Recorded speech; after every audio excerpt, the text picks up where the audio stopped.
Greetings, peculiar listeners from beyond the veil. If you're receiving this, consider yourselves privileged to witness history's greatest disaster, live and in agonizing detail. You're tuned into the Imperial Chronicle, last transmission, broadcasting from the once magnificent, now utterly besieged city of Constantinople, in the year of our Lord, 1204. My name is Leo, a humble scribe, and if the sheer audacity of this transdimensional signal from a city currently being ransacked by our supposed allies doesn't compel you to immediately smash that subscribe button and enlist in our very, very distressed audience, then frankly you have no soul. Do it now before the next priceless relic gets melted down, and tell me, if this cosmic communication holds, from what strange corner of your world are you listening? What year has the Almighty graced you with? And what hour do these final, desperate tidings reach you? We're taking notes for the afterlife. Now, dim your lights, brace your ears for the sound of shattering marble, and let's unravel how Christendom managed to stab itself in the back. Constantinople. They called her the Queen of Cities, the Eye of the World, a beacon of civilization stuffed to the rafters with enough gold and glittering art to make Midas himself blush with envy. For 900 years this city, our city, stood as the unyielding heart of the Christian world, a testament to the glory of God and the ambition of men. We were the center of everything that mattered: trade, art, learning. Our libraries held the wisdom of the ancients, our churches the holiest relics.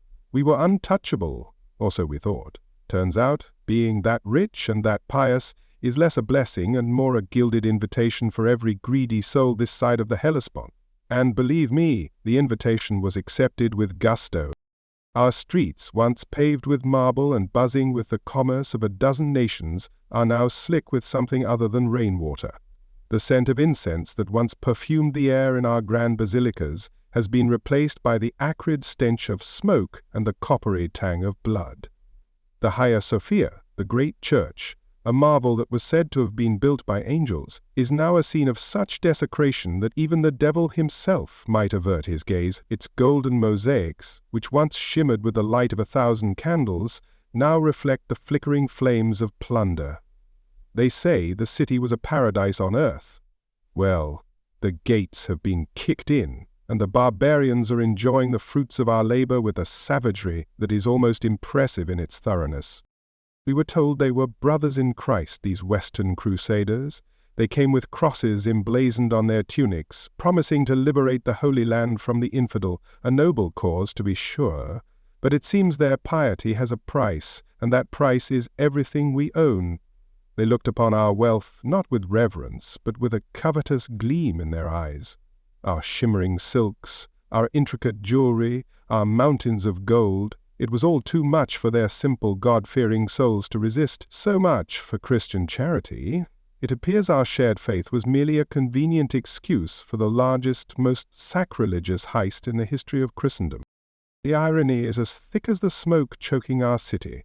For centuries we held the line against the enemies of the faith, the Persians, the Arabs, the Bulgars.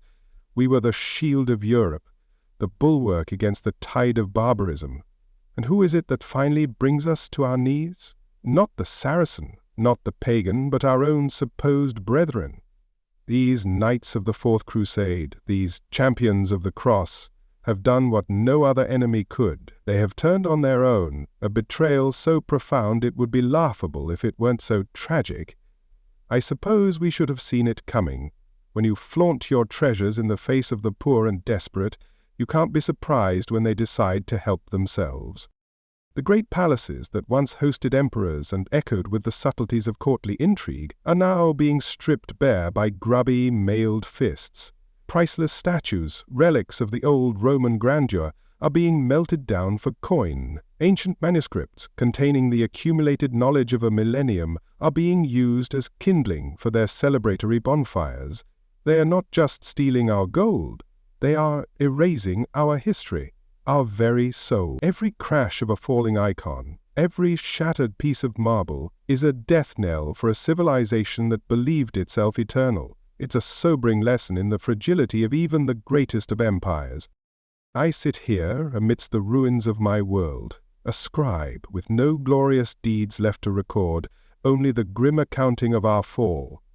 The air is filled with the screams of the dying and the triumphant shouts of the Vandals. I can hear the splintering of wood as another ancient door gives way, the crash of pottery that has survived 1,000 years only to be shattered in a moment of wanton destruction. They are not just sacking a city, they are tearing down an idea, the idea that beauty and knowledge and faith could build something that would last forever, a foolish idea perhaps in a world governed by greed and sharpened steel. This city was once a dream, a golden, impossible dream, and now we are waking up to a nightmare of fire and betrayal. They will carry our treasures back to Venice, to France, to the petty kingdoms of the West, and they will call it righteous conquest.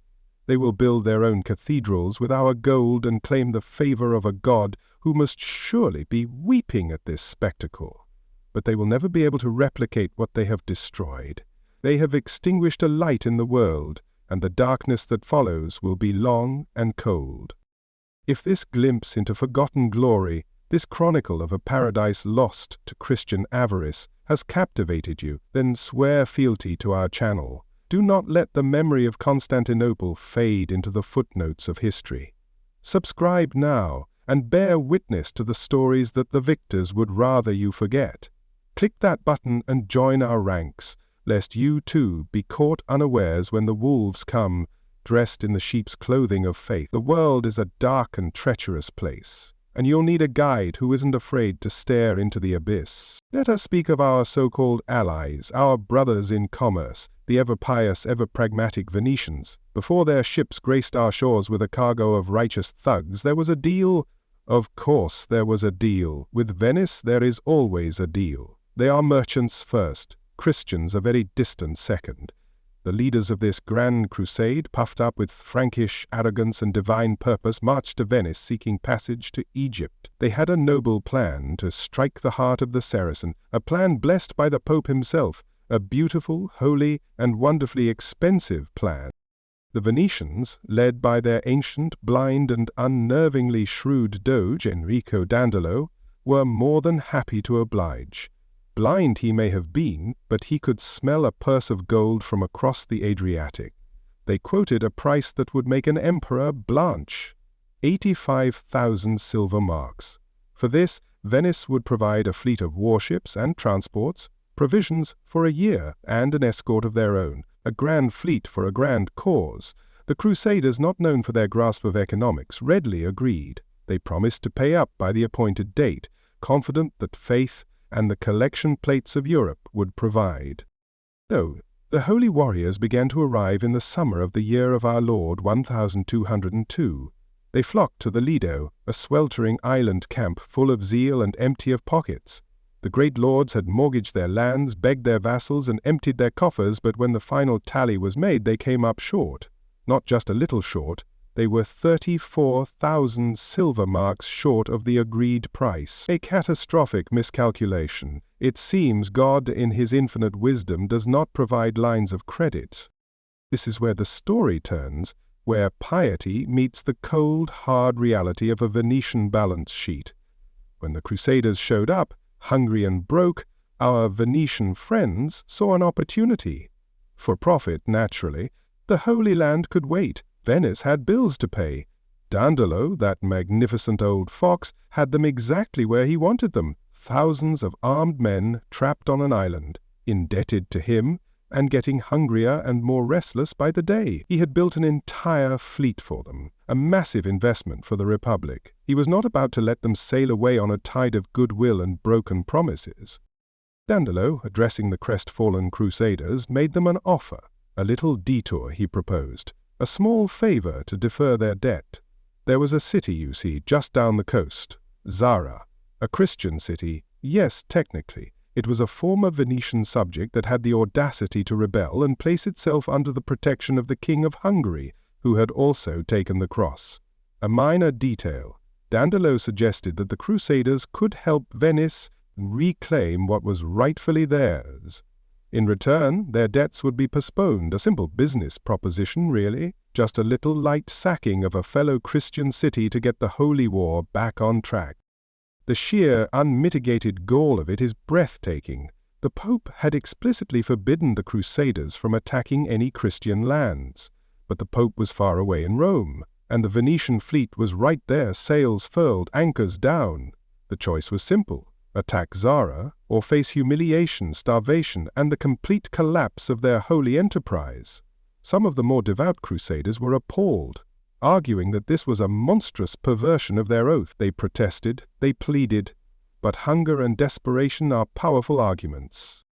The leaders, faced with a mutinous army and the cold stare of their creditors, reluctantly agreed. So the great Fourth Crusade, the pinnacle of Christian martial piety, set sail not for Alexandria, but for Zara. The fleet arrived in November of 1202. The citizens of Zara, confused and terrified, hung crosses from their walls, trying to signal to the Crusaders that they were brothers in faith. It was a touching and utterly futile gesture. The Venetians and their new business partners were not in a sentimental mood. The siege was short and brutal. What choice did they have? It was a city of stone against an army of desperation and a fleet built for war. The Crusaders, men who had sworn to protect Christians, turned their siege engines against Christian walls. The city fell, and it was plundered with a ruthless efficiency that would become their trademark. The spoils were divided, with the Venetians taking the lion's share, of course. They always do.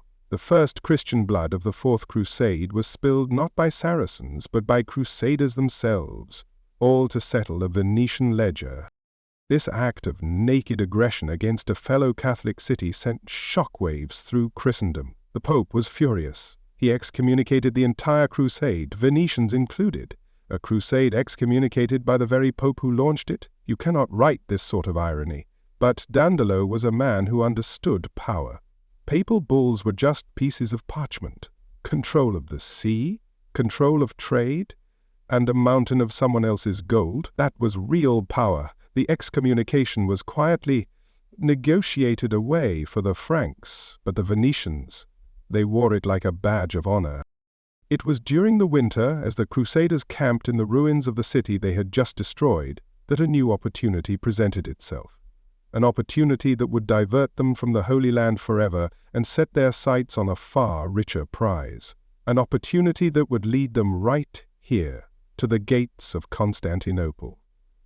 A young man arrived in their camp, a Byzantine prince named Alexios Angelos, son of the deposed Emperor Isaac II. His tale was a sad one. His father had been blinded and imprisoned by his own brother, a usurper on our throne. Young Alexios came with a proposal that was music to the ears of a broke and directionless army. He promised them everything. He would pay off their entire debt to the Venetians. He would give them 200,000 silver marks for themselves. He would provide 10,000 of his own soldiers for their crusade, provision their army, and, the masterstroke, he would submit the Orthodox Church of Constantinople to the authority of the Pope in Rome. He would heal the Great Schism. All they had to do was sail to Constantinople and place him and his father back on the throne. It was an offer no one could refuse. The Venetians saw a chance to install a puppet emperor and secure their commercial dominance in the East. The Crusaders saw a divine windfall, a way to enrich themselves, fulfill their vows, and serve God, all in one convenient, lucrative package. The fact that they would be meddling in the internal politics of the largest Christian empire in the world was a secondary concern. They convinced themselves it was God's will. It is amazing how often God's will aligns perfectly with the pursuit of wealth and power. And so the decision was made. The Holy Land was forgotten. The Saracens could wait. The new destination was Constantinople, the queen of cities. They were no longer crusaders on a holy mission. They were a mercenary army, hired by an ambitious princeling and his Venetian handlers, coming to collect a debt from an empire they barely understood. They were coming for us. They were coming for our gold, for our relics, for our city, all because a handful of Frankish lords couldn't count, and a blind old doge saw his chance. We watched their fleet appear on the horizon in June of 1203, a forest of masts, a plague of sails. We had seen hostile fleets before, but this was different. This was an army of the cross, an army of our supposed brothers, arriving not as pilgrims, but as invaders. They sailed past the great sea walls, their banners flapping in the wind, a chilling spectacle of Christian ambition turned inward, a serpent eating its own tail. The city was stunned. How could this be? How could the defenders of Christendom turn on its greatest bastion? The answer, my friends, is simple. It was never about faith. It was about money. It was about the 85,000 silver marks. It was about Venetian trade routes, about Genoese competition, about the insatiable, grasping greed that hides in the heart of men, even those who wear a cross on their sleeve. They came here not to worship at our shrines, but to loot them. They saw not a holy city, but a treasure chest waiting to be cracked open. And we, in our gilded complacency, had forgotten that the world is full of hungry people who will gladly call you brother before they cut your throat for the gold in your purse. They are in the city now. I can hear their triumphant shouts echoing through the marble forums, the clang of steel, the roar of flames, the shattering of 1,000 years of culture, all this horror because of a deal struck in Venice. A city built on water has drowned the world in fire. Dandolo, that blind visionary of avarice, has gotten everything he ever wanted. He has broken his rivals, enriched his city, and humbled the great Byzantine Empire. He has proven that in this fallen world a contract is holier than a covenant, and silver shines brighter than any halo. They call themselves soldiers of Christ, but they are soldiers of fortune, and their god is Mammon. They have desecrated our churches, defiled our altars, and placed a harlot on the patriarch's throne in the Hagia Sophia, singing bawdy songs as they drink from our sacred chalices. This is their piety, this is their holy war, a drunken, violent, blasphemous rampage funded by Venetian silver and fueled by Frankish greed. They have shown their true colors, and it is the color of our gold and our blood. We were the jewel of the world, a city too rich for its own good. Our wealth, our beauty, it was a magnet for the envious and the ambitious. We held the legacy of Rome and Greece in our hands, a treasure we guarded for centuries. Now, that treasure is being shoveled onto Venetian galleys, carted away by men who wouldn't know a line of Homer from a tavern bill. They are not just killing us, they are killing history. They are burning a library to warm their hands for a night. The stench of hypocrisy is thicker than the smoke from the fires. They will go home, these crusaders, their pockets heavy, their souls stained. They will tell tales of their great victory against the treacherous, effeminate Greeks.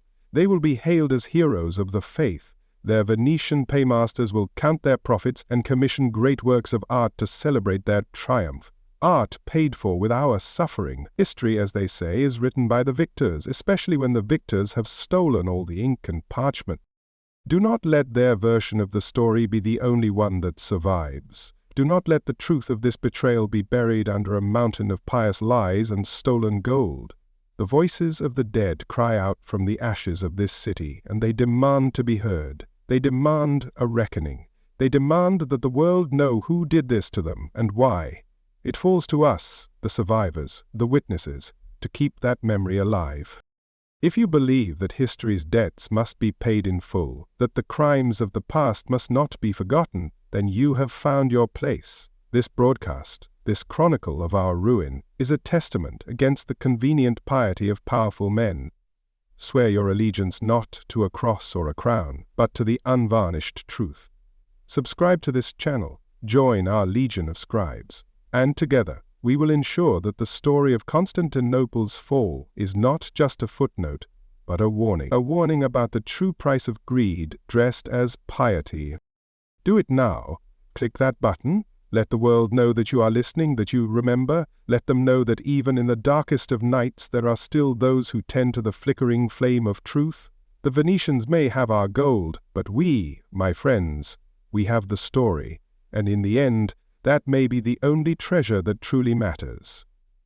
Don't let them steal that from us too. The blind Doge will die soon here in our conquered city. They will bury him in the Hagia Sophia, a final, grotesque insult. A Venetian merchant buried in the heart of our holiest shrine. It is a fitting tomb for a man who sold his soul, and an entire crusade for a city of gold. He got his prize, but the cost is a stain on the soul of Christendom that will never wash away, a Christian betrayal that will echo through the ages. The fire is spreading, the smoke is getting thicker. I do not know how much longer I can broadcast this chronicle, but as long as I have breath, I will speak the truth of what happened here. The truth of the Venetian problem, the truth of a crusade that lost its way, the truth of a city, our city, sacrificed on the altar of commerce. Remember us. Remember Constantinople. Before the fires in our city, there was another fire. A test run, you might say, a dress rehearsal for the grand tragedy they are performing here in Constantinople.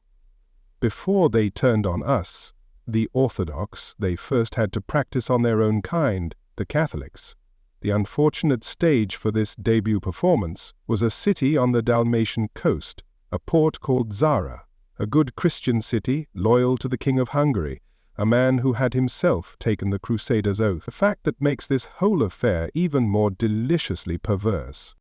It all began, as most tragedies do, with a lack of funds. The mighty Crusaders, champions of God, arrived in Venice for their seafaring taxi service to Egypt, only to find their pockets were full of little more than pious intentions. They were 34,000 silver marks short. The Venetians, being Venetians, were not in the business of charity. Their ancient doge Enrico Dandolo, a man whose blindness only seemed to sharpen his eye for a deal, saw not a problem, but leverage. He had this magnificent, expensive fleet, and a camp full of armed, unemployed zealots. An army in arrears is a pliable thing. So the old fox made them a proposal dripping with pragmatic poison. He pointed his blind eyes south, towards Zara, a city that had once been a Venetian vassal, but had the impudence to seek a better master in the King of Hungary, a commercial rival, an irritant. Dandolo suggested a small detour. "Help us discipline our wayward subjects," he might as well have said, "and we can talk about your outstanding ballots." The holy mission to reclaim Jerusalem could wait. First, some corporate restructuring was in order, enforced by siege engines. This, you must understand, was not a simple act of war. It was a profound betrayal of the very idea of a crusade. The Pope, Innocent III, a man not known for his leniency, had been explicitly clear.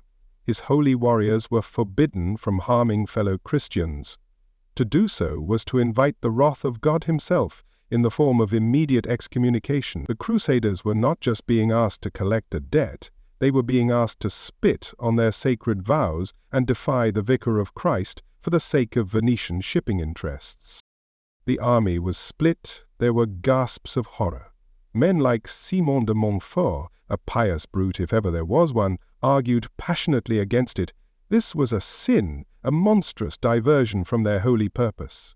They had sworn an oath to fight the infidel, not to act as Venice's hired thugs, roughing up other Catholics for profit. They preached, they protested, they warned of damnation. It was a noble effort, really, but sermons don't fill empty stomachs, and righteousness doesn't pay for passage on a Venetian war galley. The leaders of the crusade, men like Boniface of Montferrat, were caught between a rock and a hard place. The rock was damnation, the hard place was a mutinous, starving army and the cold, unblinking stare of their Venetian creditors. They chose the hard place.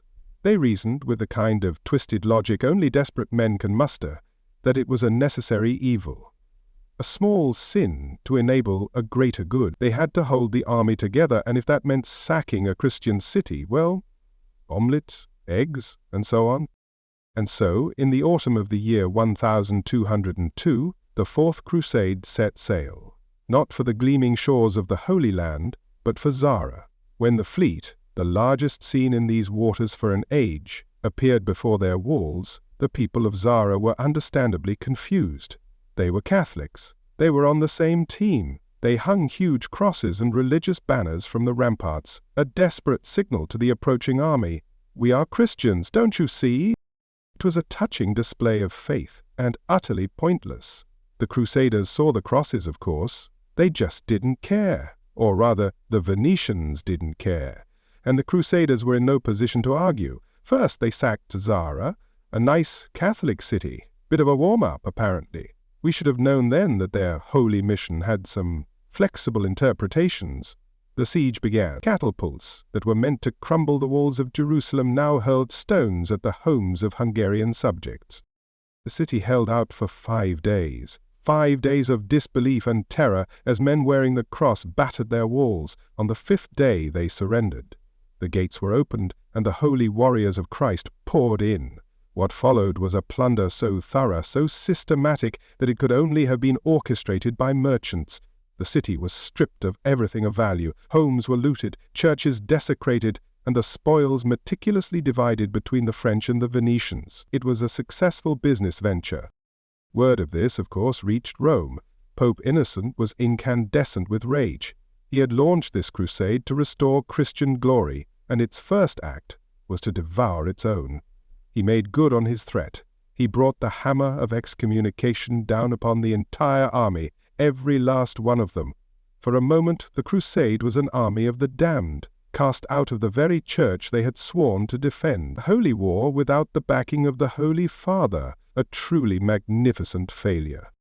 But here is where the story gets even more instructive about the character of these men. The French lords, terrified of eternal damnation, sent emissaries to Rome to beg for forgiveness. They groveled, they wept, they swore they were coerced by the wicked Venetians. They were, at heart, still good boys who loved the Pope. Innocent, perhaps seeing that his grand project was about to collapse entirely, relented. He lifted the excommunication from the Crusaders on the condition that they make amends and have no further dealings with the still excommunicated Venetians. And the Venetians? Did they tremble before the Pope's wrath? Did they repent their greedy, sacrilegious actions?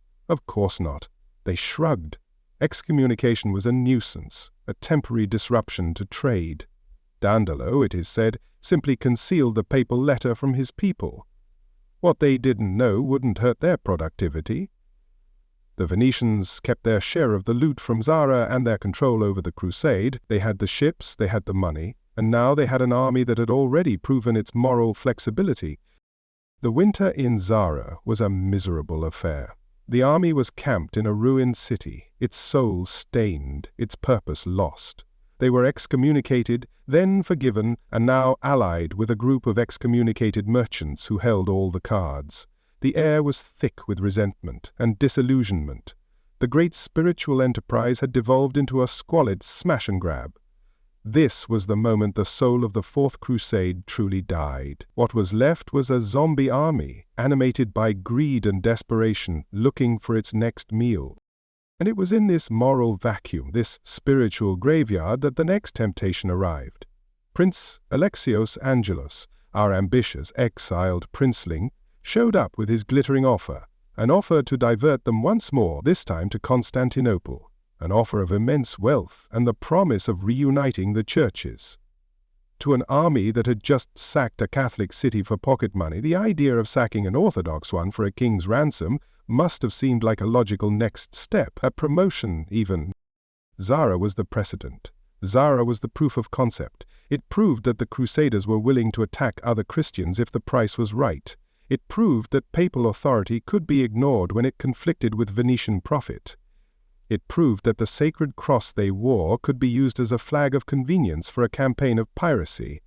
Everything that is happening to us now, the fire, the slaughter, the desecration, it was all rehearsed at Zara. We were fools not to see it.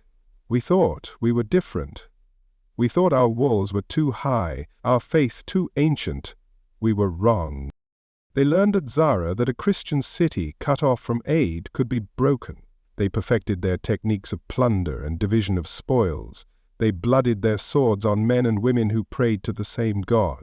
They numbed their consciences, convincing themselves that their victims were somehow the wrong kind of Christians. The Zarantines were allies of the Hungarian king, a rival. We are schismatics, heretics who do not bow to their pope. It is always easy to justify cruelty when you first dehumanize your victim. This entire catastrophe, this unholy bonfire of a city, is the direct result of that first wicked diversion. Like a river diverted from its course, the crusade, once turned from its true path, could only carve a new one through the landscape of sin and betrayal. Zara was the first dam they broke. Now we are drowning in the flood. The sack of Zara wasn't just a detour, it was the destination. The moment they turned their weapons on Zara, The Holy Land was lost to them forever. Their pilgrimage was no longer to Jerusalem, but to hell, with a stopover here in Constantinople to pick up supplies. The irony is that the Venetians had a trading relationship with the Sultan of Egypt. Some say they never intended to let the crusade go there in the first place. Why disrupt a profitable business relationship? Zara was a convenient excuse. Constantinople, an even more convenient one. They played the Frankish lords like a fiddle, using their piety and their poverty to steer them wherever Venetian interests lay. And the Franks, bless their simple, violent hearts, were too busy praying for forgiveness for their last sin to notice they were being led into an even greater one. Look at the flames consuming our city. This is the fire that was kindled in Zara. Listen to the screams. These are the echoes of the cries that went unheard on the Dalmatian coast. The Crusaders have become monsters, but every monster has an origin story. Theirs begins with a broken contract and a blind old man's cynical solution. They traded their souls for 34,000 pieces of silver, and now they have come to collect the balance from us. If you are still watching this broadcast, if you have not turned away in disgust or been struck down by divine wrath for even witnessing such blasphemy, then you are one of us. You are a keeper of the record, a witness to the crime. Their lies will be written in history books bound in leather and gold. Our truth is being written in smoke and tears. Which will you choose to preserve? Don't let them get away with it. Don't let the story of Zara be a forgotten footnote. It is the key to this whole damnable affair. If you're still watching and not excommunicated, then you absolutely must subscribe. Become a part of this archive of the damned. Click the button and ensure that when the fires die down and the victors write their sanitized histories, another voice remains, a voice from the ashes, screaming the truth. This is not just entertainment. This is a eulogy. This is an indictment. Every view, every subscription is a vote against the hypocrisy of men who use God as an excuse for their own avarice. Stand with us. Stand with the memory of Zara. Stand with the ghost of Constantinople. Subscribe and keep this channel, this testament, alive. For if we do not remember, we are doomed to let them repeat it, and believe me, they will. The practice is over. The main event is upon us. The lessons they learned at Zara are now being applied with ruthless, terrifying efficiency to the greatest city in the world. They have tasted Christian blood and found that they enjoy it. They have looted a Christian treasury and found that it spends just as well as any other. The Rubicon was crossed at Zara. Now they are burning Rome, and we are the ones trapped inside. Remember that. Remember how it started. It is the only way any of this makes sense. Of course, it is easy to blame the greedy Venetians and the brutish, violent Franks. And believe me, I do, with every fiber of my being. But a wolf cannot enter the sheepfold unless a fool leaves the gate open. We, in our infinite and self-important wisdom, did not just leave the gate open. We sent the wolf a gilded invitation and promised it the fattest lambs. The seeds of our own destruction were not planted in Venice or Rome, but right here, in the perfumed, poisonous soil of the great palace. Our ruin was a self-inflicted wound, a spectacle of family dysfunction so profound it makes the old Greek tragedies look like light-hearted comedies. It all began, as these things so often do, with an emperor who was perhaps too fond of luxury and not fond enough of competent governance. Isaac II Angelos, a man who ascended to the throne through a bloody riot and then proceeded to rule with all the fiscal responsibility of a drunken sailor on shore leave. He emptied the treasury to build lavish palaces and stage magnificent processions, all while the empire crumbled at the edges. Isaac, for all his faults, was at least the emperor.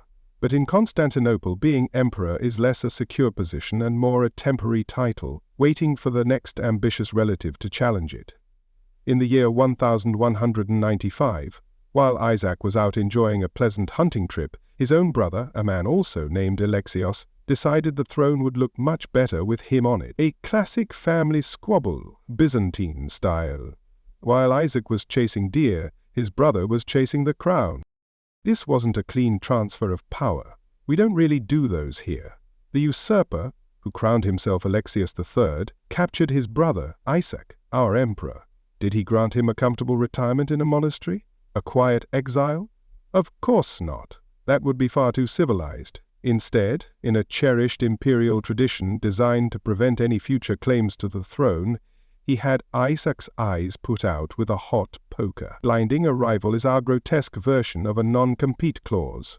He then threw the blind, broken man into the dungeons of the palace. So now we had a new emperor, Alexios III, a usurper and a kinslayer in all but name, and a blind, deposed emperor rotting in a cell. A stable situation, wouldn't you agree? But the story has another player. Isaac had a son, another Alexios. This is where it gets confusing, I know. We have more emperors and would-be emperors named Alexios than a sensible city needs, all tripping over each other for the throne. This young Alexios, Isaac's son, managed to escape the city, smuggled out by Pisan merchants who probably saw a future business opportunity. Young Alexios, the prince, was ambitious. He had his father's name and he believed his father's claim to the throne. He began a tour of the royal courts of Europe, a roadshow of righteous indignation.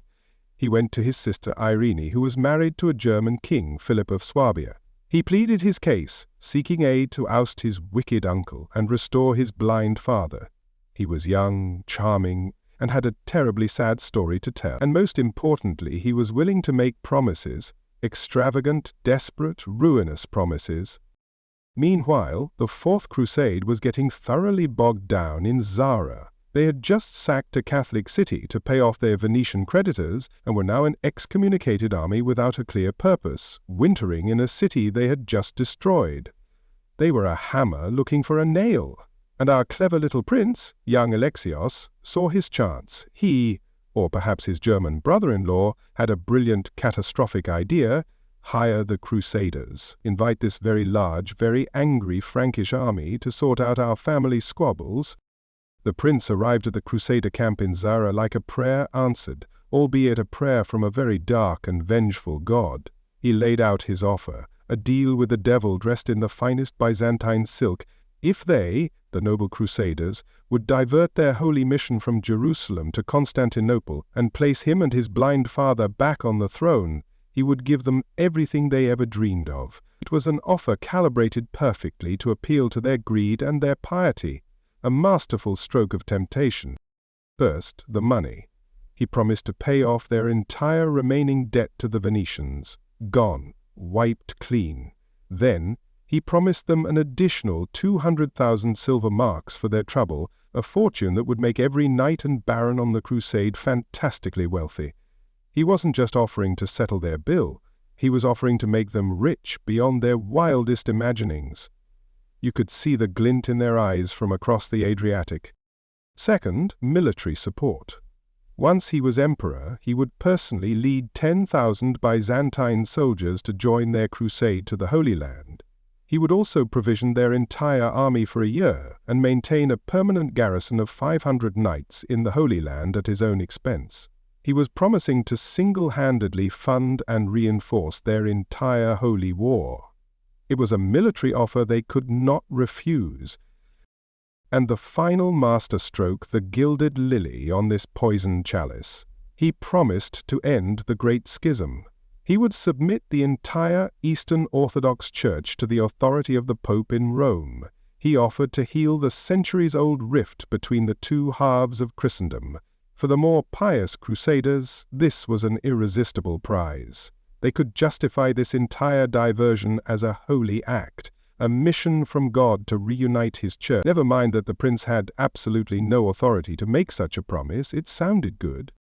So there it was, money, military might, and the salvation of all Christendom, a trifecta of temptation. Was it a good deal for the Crusaders? Unquestionably. Was it a good deal for the Byzantine Empire? It was a death sentence signed by a desperate boy who was willing to sell his entire civilization for a chance to wear a purple crown. He promised them a treasury that his uncle had already emptied, and the loyalty of a populace that would never, ever accept the supremacy of the Pope in Rome.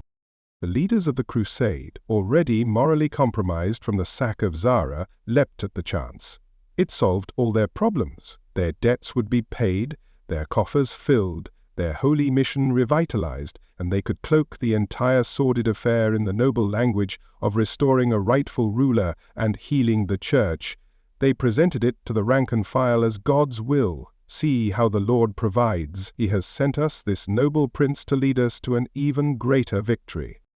We in Constantinople heard whispers of this deal with a kind of horrified disbelief. It couldn't be true. No Roman prince would invite a foreign, Latin army to the gates of the capital. No one would be so foolish, so treacherous. It was madness. But our emperor, Alexios III, the man who had blinded his own brother, was a weak and indecisive ruler. He dithered. He did little to prepare the city's defenses, confident that the mighty Theodosian walls, which had stood for 800 years, were all the protection he needed.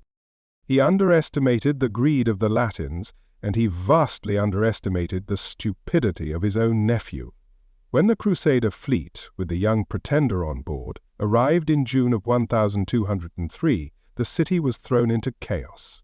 Our Emperor Alexios III, in a moment of supreme arrogance, paraded the young Prince Alexius along the sea walls, expecting the people to ridicule and reject him. Instead, the people saw a massive, hostile army and began to ask some very uncomfortable questions about the man who was currently in charge. The subsequent siege was almost a formality. The Crusaders attacked from the sea, a section of the walls was breached, and our Emperor, Alexios III, the great usurper, the man who started this whole mess, gathered up as much gold as he could carry and fled the city in the middle of the night. He abandoned his people, his capital, and his throne to save his own miserable skin. He ran, leaving us to face the consequences of his family's catastrophic ambition. With the usurper gone, the city nobles, in a desperate attempt to placate the Crusaders camped outside our walls, did the only thing they could. They went to the dungeons, dragged out the blind, broken ex-emperor Isaac II, cleaned him up, and placed him back on the throne. It was a pathetic sight. A blind man leading a terrified city, a pawn in a game he no longer understood. The Crusaders were not satisfied. They had a deal with the son, not the blind father, so we had to accommodate them further. Young Alexius was crowned as co-emperor, Alexius IV, so now we had two emperors, a blind one and a foolish one, ruling a city that was now effectively occupied by a foreign army demanding a payment that was impossible to deliver. This was the brilliant plan. This was the Great Restoration, a blind man and a boy puppet sitting on a bankrupt throne beholden to an army of avaricious fanatics. The bill came due. Alexios IV, our new savior, had to find 200,000 silver marks. He soon discovered what everyone in the city already knew. His uncle had already stolen it all. The imperial treasury was empty. So he began to melt down our holy icons. He stripped the gold and silver from the altars of our churches. He confiscated the wealth of the nobility. He did everything he could to pay his Western masters, earning the hatred of his own people in the process. He managed to pay about half of what he owed. It wasn't enough. The Crusaders grew restless. The populace of the city grew furious. We were being bled dry to pay off a Latin army that was now loitering in our suburbs, acting more like occupiers than guests. Fights broke out. A fire, started by the Crusaders, consumed a huge swathe of the city. The alliance between our new emperors and their Western saviors was collapsing into a pit of mutual resentment and violence.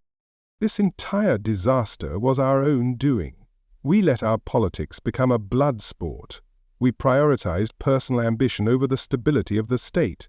We had more emperors than a sensible city needs, all tripping over each other for the throne. And then we invited a very large, very angry Frankish army to sort out our family squabbles. Brilliant plan. It was like trying to put out a small kitchen fire by emptying the entire sea into your house. You might solve the fire problem, but you create a much, much bigger one. If you find a kind of morbid fascination in this chronicle of our spectacular incompetence, if you enjoy watching empires crumble from the inside out, then you have found a home. This channel is a monument to spectacularly bad political decisions. So go on, support our legacy of failure. Hit that subscribe button before the next coup. I can assure you there will always be a next coup. Don't let these tales of ambition and stupidity be forgotten. Subscribe and bear witness to the full, unvarnished truth of how a great civilization can choose to commit suicide. Every subscription is a nail in the coffin of the idea that we were innocent victims. We were victims, yes, but we were also the architects of our own downfall. We handed our enemies the knife and showed them exactly where to cut. Join us. The story only gets worse from here, and trust me, you won't want to miss the grand finale. It's a masterclass in how not to run an empire. Subscribe now and we'll pull back the curtain on all the glorious self-inflicted wounds that led to this final, agonizing death rattle. The Franks may be the executioners, but the execution order was signed right here in the great palace by men with purple ink on their hands and not a lick of sense in their heads. In the early summer of the year of our Lord, 1203, they appeared. A forest of masts on the horizon, a floating plague moving inexorably towards us up the Sea of Marmara. The Fourth Crusade in all its pious, piratical glory had arrived. At first we watched from the walls with a kind of detached amusement. It was a grand spectacle, to be sure, the greatest fleet we had ever seen, but the idea that they were here to attack us, the Queen of Cities, the bastion of Christendom, the notion was absurd, utterly laughable. We thought they were lost.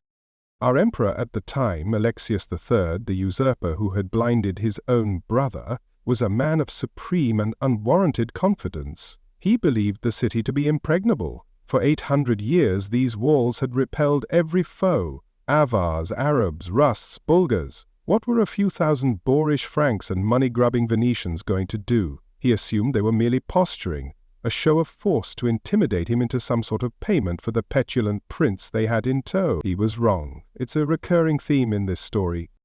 They made their camp across the strait at Scutari, and we could watch their knights polishing their mail and their sergeants sharpening their pikes.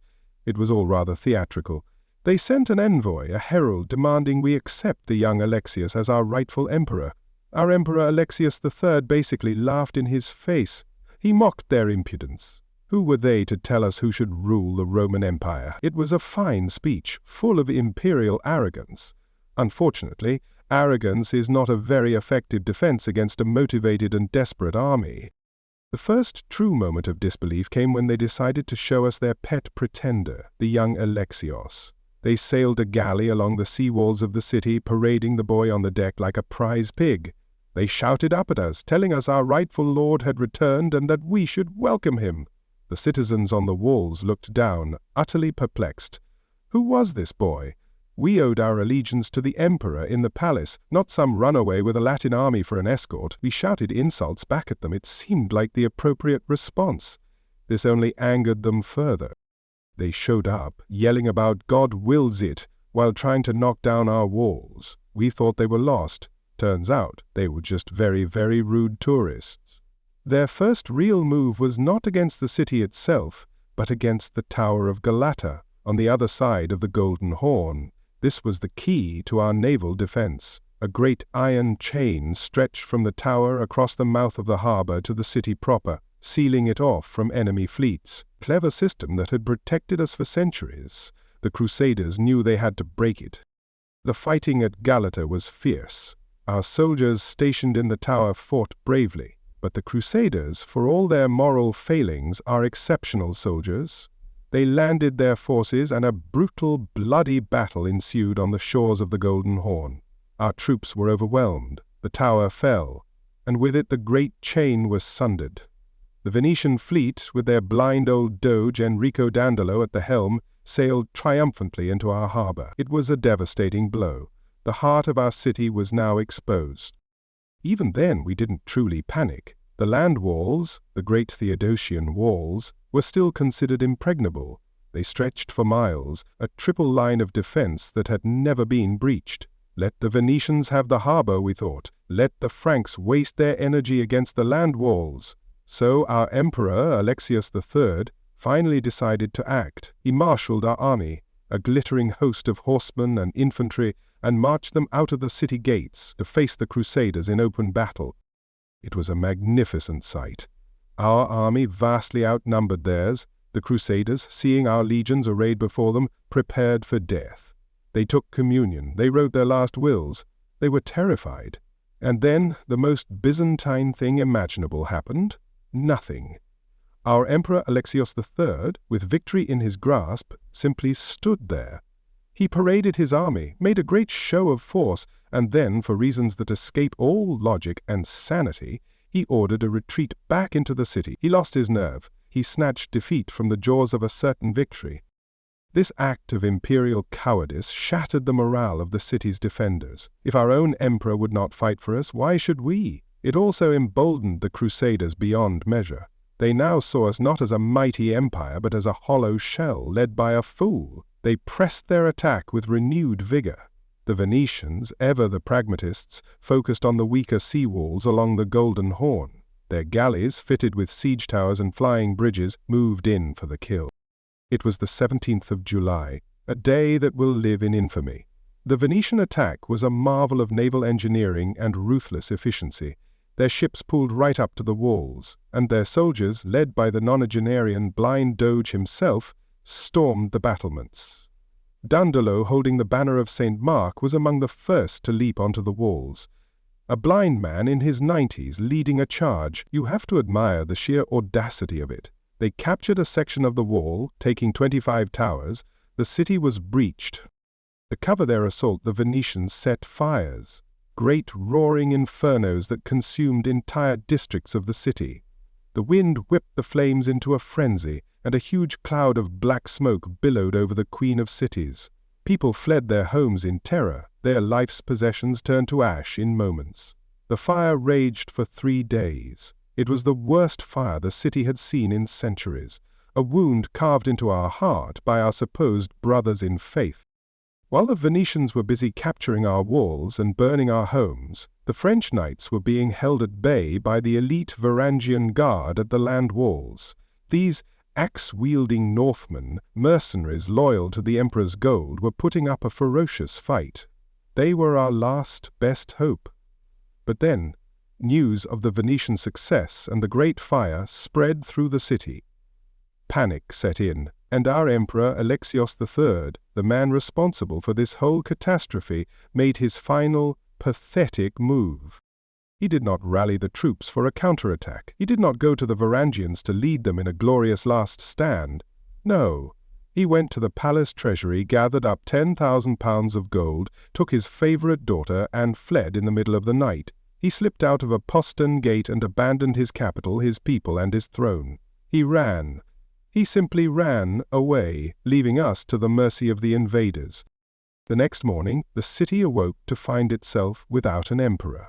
The palace was empty, save for the echoes of cowardice. The Crusaders were on our walls, a part of our city was a smouldering ruin, and we were leaderless. Utter chaos reigned. The nobles and officials, in a desperate panic, knew they had to do something to appease the army at our gates. They needed an emperor, and they needed one fast. So they went down into the dungeons of the great palace.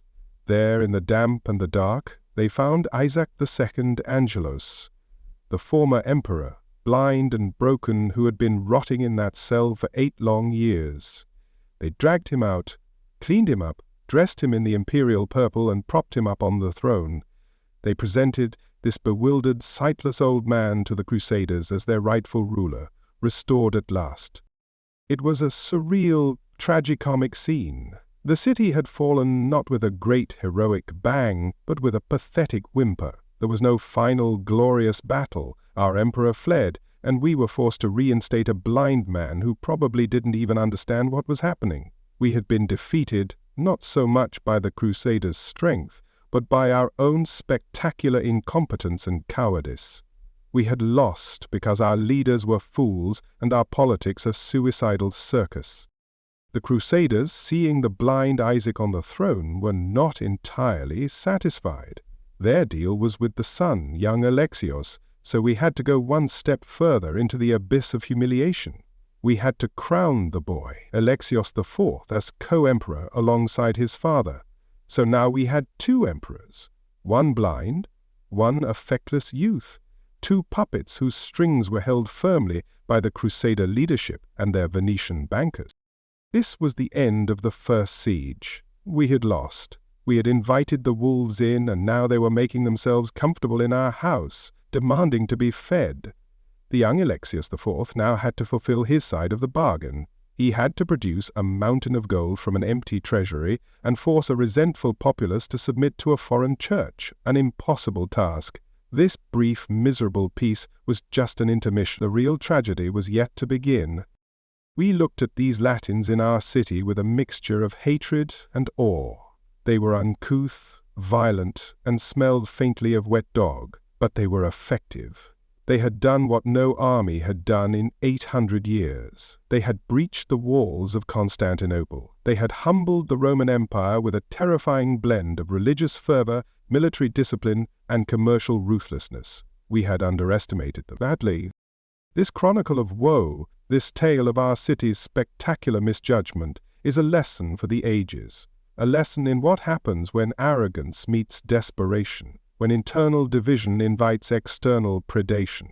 If you find value in understanding these ancient woes, in seeing how the greatest city on earth could be brought so low by its own folly, then your place is here with us.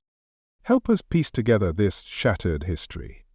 Help us understand how it all went so wrong. Subscribe now. Do not let this broadcast fade into the static of forgotten time. Every subscription is an act of defiance against the simplistic histories written by the victors. It is a commitment to remembering the complicated, messy, and often embarrassing truth.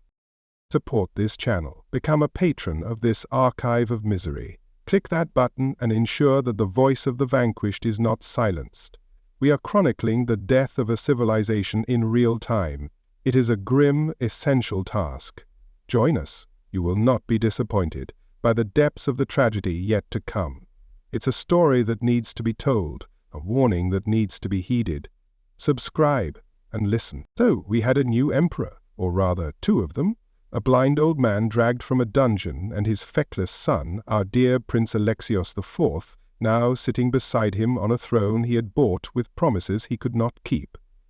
The Crusaders, our new masters, had done their part. They had toppled the usurper, restored the rightful rulers, and now they stood outside our gates, hands outstretched, waiting for their reward. The bill for our liberation had come due, and it was astronomical. The city breathed a collective, nervous sigh of relief. The siege was over. The Latins were our friends now, our saviors. They had put our chosen emperor on the throne, and everything would go back to normal. A naive hope, wasn't it? Like believing the wolf you invited into your home will be content to sleep by the fire, and not either children. The friendship between us and the Crusaders was the friendship between a debtor and a very large, very heavily armed loan shark. Young Alexios IV, in the first flush of his imperial power, was confident. He had promised them 200,000 silver marks, and by the gods he would deliver. He soon discovered, however, that the imperial treasury, after his dear uncle Alexios III had fled with all the portable wealth, contained little more than dust and optimistic receipts. The state was bankrupt. The man had written a check that the entire Roman Empire could no longer cash. This was a rather awkward position to be in. His patrons, the Crusaders, were camped just across the Golden Horn, their patience already worn thin by a long and costly campaign. They needed their money. The Venetians in particular were not sentimental about accounts receivable, so our brilliant new emperor began his fundraising efforts. And by fundraising I mean a desperate, city-widely shakedown that made him instantly the most hated man in Constantinople. He started with the churches and monasteries, of course he did. They were the only ones with any real wealth left. Holy icons, priceless works of art forged over centuries of devotion, were stripped of their silver and gold plating. Sacred chalices, patens, and reliquaries, objects that had been venerated for generations, were unceremoniously melted down into ingots. We watched in horror as our spiritual heritage was rendered into coinage to pay off a band of Western thugs. The clergy was furious. The people were scandalized. To us, these were not just objects of gold and silver. They were windows to heaven, focal points of our faith. Melting them down was not just an economic act. It was a profound act of sacrilege. Our new emperor, the one who was supposed to save us, was committing blasphemy on an industrial scale, simply to satisfy his foreign creditors. The irony was as thick and noxious as the smoke from the smelters. He confiscated the property of nobles he suspected were loyal to the previous regime. He levied crushing taxes on the general populace. He squeezed every last drop of wealth from a city that was already on its knees. And after all that, after alienating every single segment of his own society, he still only managed to raise about half of what he had promised, 100,000 silver marks, a king's ransom, but only 50% of the bill. The Crusader leadership was not amused. They had upheld their end of the bargain. They had faced death to put him on the throne. A partial payment was not acceptable, so they started adding interest. And their interest rates were aggressive. When payment wasn't enough, they just started taking things. Very neighborly. For holy warriors, they had surprisingly sticky fingers. This is when the friendly plunder began. At first, it was small things. Groups of Frankish knights and Venetian sailors would wander into the city's markets and simply take what they wanted. Food, wine, silk. Who was going to stop them? Our city guard was demoralized and our emperors were terrified of offending their powerful allies. These were not soldiers anymore. They were locusts in chainmail, consuming everything in their path. Then their foraging parties grew bolder. They began raiding the wealthy villas and estates in the suburbs outside the walls. They called it living off the land. We called it theft. They would break into the homes of our nobility, homes that had been untouched by war for centuries, and strip them bare. Furniture, jewelry, livestock, anything that wasn't nailed down was carried back to the Crusader camp. The resentment in the city began to boil. We were now prisoners in our own capital, being extorted by the very army we were paying to protect us. The Latins, in turn, looked upon us with contempt. They saw our silks and our marbled forums not as signs of a great civilization, but as evidence of decadence and weakness. They saw our religious processions and our icons not as expressions of faith, but as proof of our heresy. The tension finally exploded in August. A group of Franks, perhaps drunk, perhaps just bored, decided to take matters into their own hands. They crossed the Golden Horn and attacked a small mosque that had been allowed to serve the city's Muslim merchants. In their righteous zeal, they looted it and then set it on fire. But they were clumsy, these holy men, and the fire quickly spread. They called it the Great Fire, a pathetic name for the Inferno that consumed nearly a third of our city. It raged for days, fanned by a strong north wind. It swept through the richest and most densely populated districts. Entire markets, hundreds of palaces, and thousands of homes were turned into a sea of flame. The heat was so intense, it melted stone. The smoke blotted out the sun. It was a catastrophe on a scale we had never known, started by a handful of pious vandals. Countless citizens were left homeless and destitute, their lives reduced to ashes. The fire created a vast, blackened no-man's land between the city's populace and the Latin quarters near the port. The physical and psychological gulf between us and our supposed allies was now complete. We looked at them not as saviors, but as destroyers. They had burned our homes, stolen our property, and desecrated our faith. After the fire, any pretense of friendship vanished. The Latins retreated to their camp in Galata, now effectively a hostile fortress on our doorstep. The city gates were barred.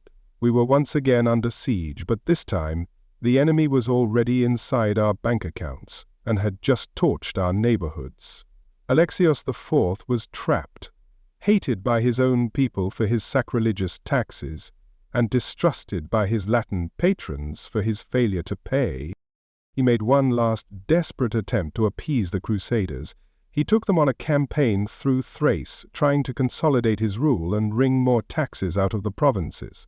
This only made things worse. It took him away from the capital, where the situation was deteriorating daily, and it further enraged the populace, who saw him as nothing more than a puppet of the Westerners.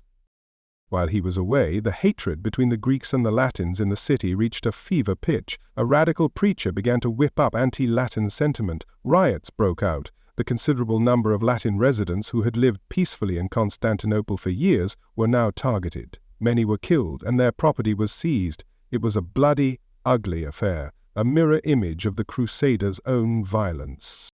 The Crusaders, hearing of this, were enraged. Their envoys came to the palace and delivered an ultimatum to the blind Isaac and his hapless son, who had now returned. They demanded the full payment, and they demanded that Alexius IV reaffirm his promise to submit our church to Rome. They spoke to our emperors not as allies, but as masters speaking to disobedient servants. It was a public and deliberate humiliation. Our young emperor was finally beginning to understand the depth of the trouble he was in.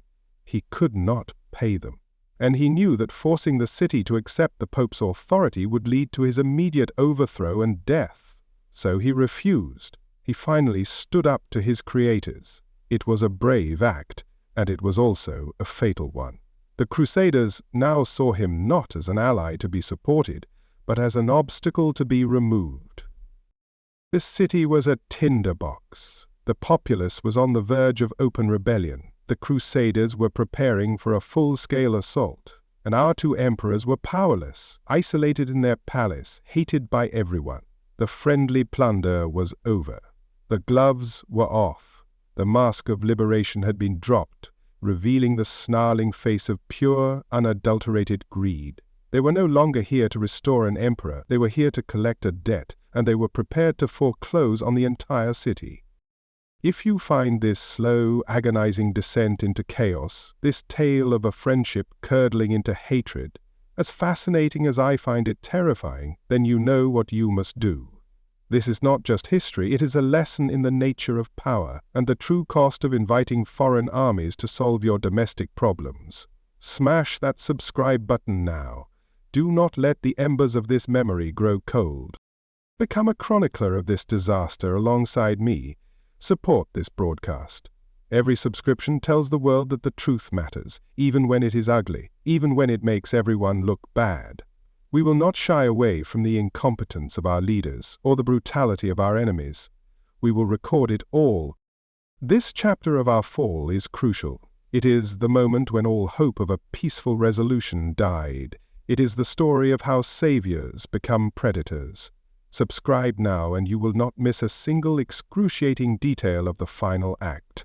I promise you, the main event will make this friendly plunder look like a pleasant afternoon stroll. Join us as we bear witness to the end of our world. Before the great final bonfire that is consuming our city now, there were the practice fires, the preliminary infernos. You see, our Latin saviors, these holy warriors of the cross, have a peculiar talent, a gift, you might say, for pyrotechnics. They are artists of arson, masters of the misplaced flame. Long before they decided to sack us properly, they first tried to burn us to the ground, seemingly by accident. It was, I suppose, their way of redecorating. The first notable incident of their fiery urban renewal project occurred in July of 1203. It was during their initial assault, the one that put our feckless Prince Alexios on the throne. The Venetians, in their infinite maritime wisdom, were attacking the sea walls along the Golden Horn. In order to provide cover for their troops and sow a bit of chaos, they decided to light a few small fires. A standard military tactic, I'm told. A little smoke, a little confusion. They claimed they were just trying to burn a few buildings near the walls. Turns out, a few meant a significant portion of the northern city. Very clumsy, these Franks and their Venetian handlers. The summer wind, you see, does not respect the tactical objectives of an invading army. It took their little fires and turned them into a roaring monster that devoured entire neighborhoods. We watched from the forums as a thick plume of black smoke announced the success of our allies' diversion. That first fire was a beast. It raged for days, a creeping wall of flame that consumed everything in its path. Homes, markets, churches, the intricate wooden latticework of 1,000 balconies, all gone. It was a wound, a deep and painful gash in the fabric of our city. But it was, we would soon learn, merely an appetizer. The main course of conflagration was yet to come. It was a warning of the kind of collateral damage that follows these men around like a bad smell. After they installed their puppet emperors and the awkward period of friendly plunder began, the city was a tinderbox of resentment. We hated them for desecrating our churches to pay their salaries, and they hated us for being here, I suppose. It was in this atmosphere of mutual loathing that the second and far greater fire was born, the one they call the Great Fire, as if the first one was merely mediocre. This one was started not by tactical necessity but by a fit of pious rage. In August, a gang of crusaders composed of Franks, Flemings, and Pisans decided our city was not quite Christian enough for their tastes. There was a small mosque near the sea walls, a place of worship for the Muslim merchants who had traded here peacefully for generations. This, to the crusaders, was an intolerable offense. So, this mob of holy hooligans crossed the Golden Horn, armed and spoiling for a fight. They fell upon the mosque, a building that posed absolutely no threat to them, and looted it. But simple theft wasn't enough to satisfy their righteous fury. They had to cleanse it with fire. So they set it alight. A small building, a contained act of religious intolerance. What could possibly go wrong in a densely packed city of wood and stone, fanned by a strong north wind? Everything. Everything could go wrong. The fire they started did not stay contained to the little mosque. It leapt to the nearest buildings, then to the next and the next. It was like a single spark dropped into a barrel of oil. The flames, driven by that relentless wind, turned south and west and began a rampage of destruction that beggars belief. It was not a fire, it was a hungry god, devouring a third of our civilization as a casual snack. This was no tactical fire. This was a biblical plague of flame born from bigotry and incompetence. It burned for 3 days and 3 nights. The sky turned a sickening orange, and the sun was blotted out by a pall of smoke so thick it choked the very air we breathed. Day became a perpetual twilight, illuminated only by the horrific glow of our own demise. The heat was so intense that it cracked stone and melted lead from the roofs of churches. The fire cut a swath of destruction more than a mile wide. It began in the north by the Golden Horn and burned all the way to the Sea of Marmara. It annihilated the city's commercial heart, the bustling markets, the great warehouses full of silk and spice from the east. The Hippodrome, the great arena of our past glories, was scarred and blackened. The grand porticos and covered streets where philosophers and merchants once walked were reduced to charred beams and rubble. The human cost was unimaginable. We don't have a precise count. How can you count the ashes? But they say over 100,000 people were left homeless. 100,000 souls, their homes, their businesses, their entire lives erased in a storm of fire. They fled with nothing but the clothes on their backs, seeking refuge in the parts of the city the flames had not yet reached, their faces etched with a horror I pray I never see again. This fire created a vast, desolate wasteland in the very heart of the world's greatest city, a blackened, smoking chasm that separated the remaining Greek populace from the Latin quarters near the port. It was a physical manifestation of the hatred that now existed between us. We looked across that sea of ruin at the men who had caused it, and we knew, with a certainty that chilled the soul, that there could be no peace. And what did the Crusaders say of their handiwork? Did they show remorse? Did they offer aid to the homeless, the burned, the bereaved? Of course not. They blamed us. They claimed we had attacked them while they were performing their act of religious vandalism. They saw the fire not as a tragedy born of their own fanaticism, but as a justification for their presence. They were the victims, you see, always the victims. The irony is that they destroyed the very wealth they had come here to claim. The richest commercial districts, the ones that generated the taxes our emperor was trying to collect for them, were now smoking piles of debris. They had, in their infinite wisdom, burned down the bank they were trying to rob. The sheer, breathtaking stupidity of it would be comical if it weren't for the thousands of lives they had shattered. Our city, the Queen of Cities, was now a wounded beast, scarred, blackened, and bleeding. The great fire of 1203 did more damage than a dozen sieges. It broke our spirit long before they broke our walls a second time. We walked through the ruins of our own homes, smelling the stench of scorched wood and death, and we knew we were living in a cursed time. We had survived centuries of attacks from Persians, Arabs, and all manner of pagan hordes. None had managed to inflict such a wound. It took our Christian brothers, our saviors, to accomplish that. They had managed to do more accidental damage in a few days than our most dedicated enemies had managed in 800 years. A truly remarkable achievement in the annals of military incompetence.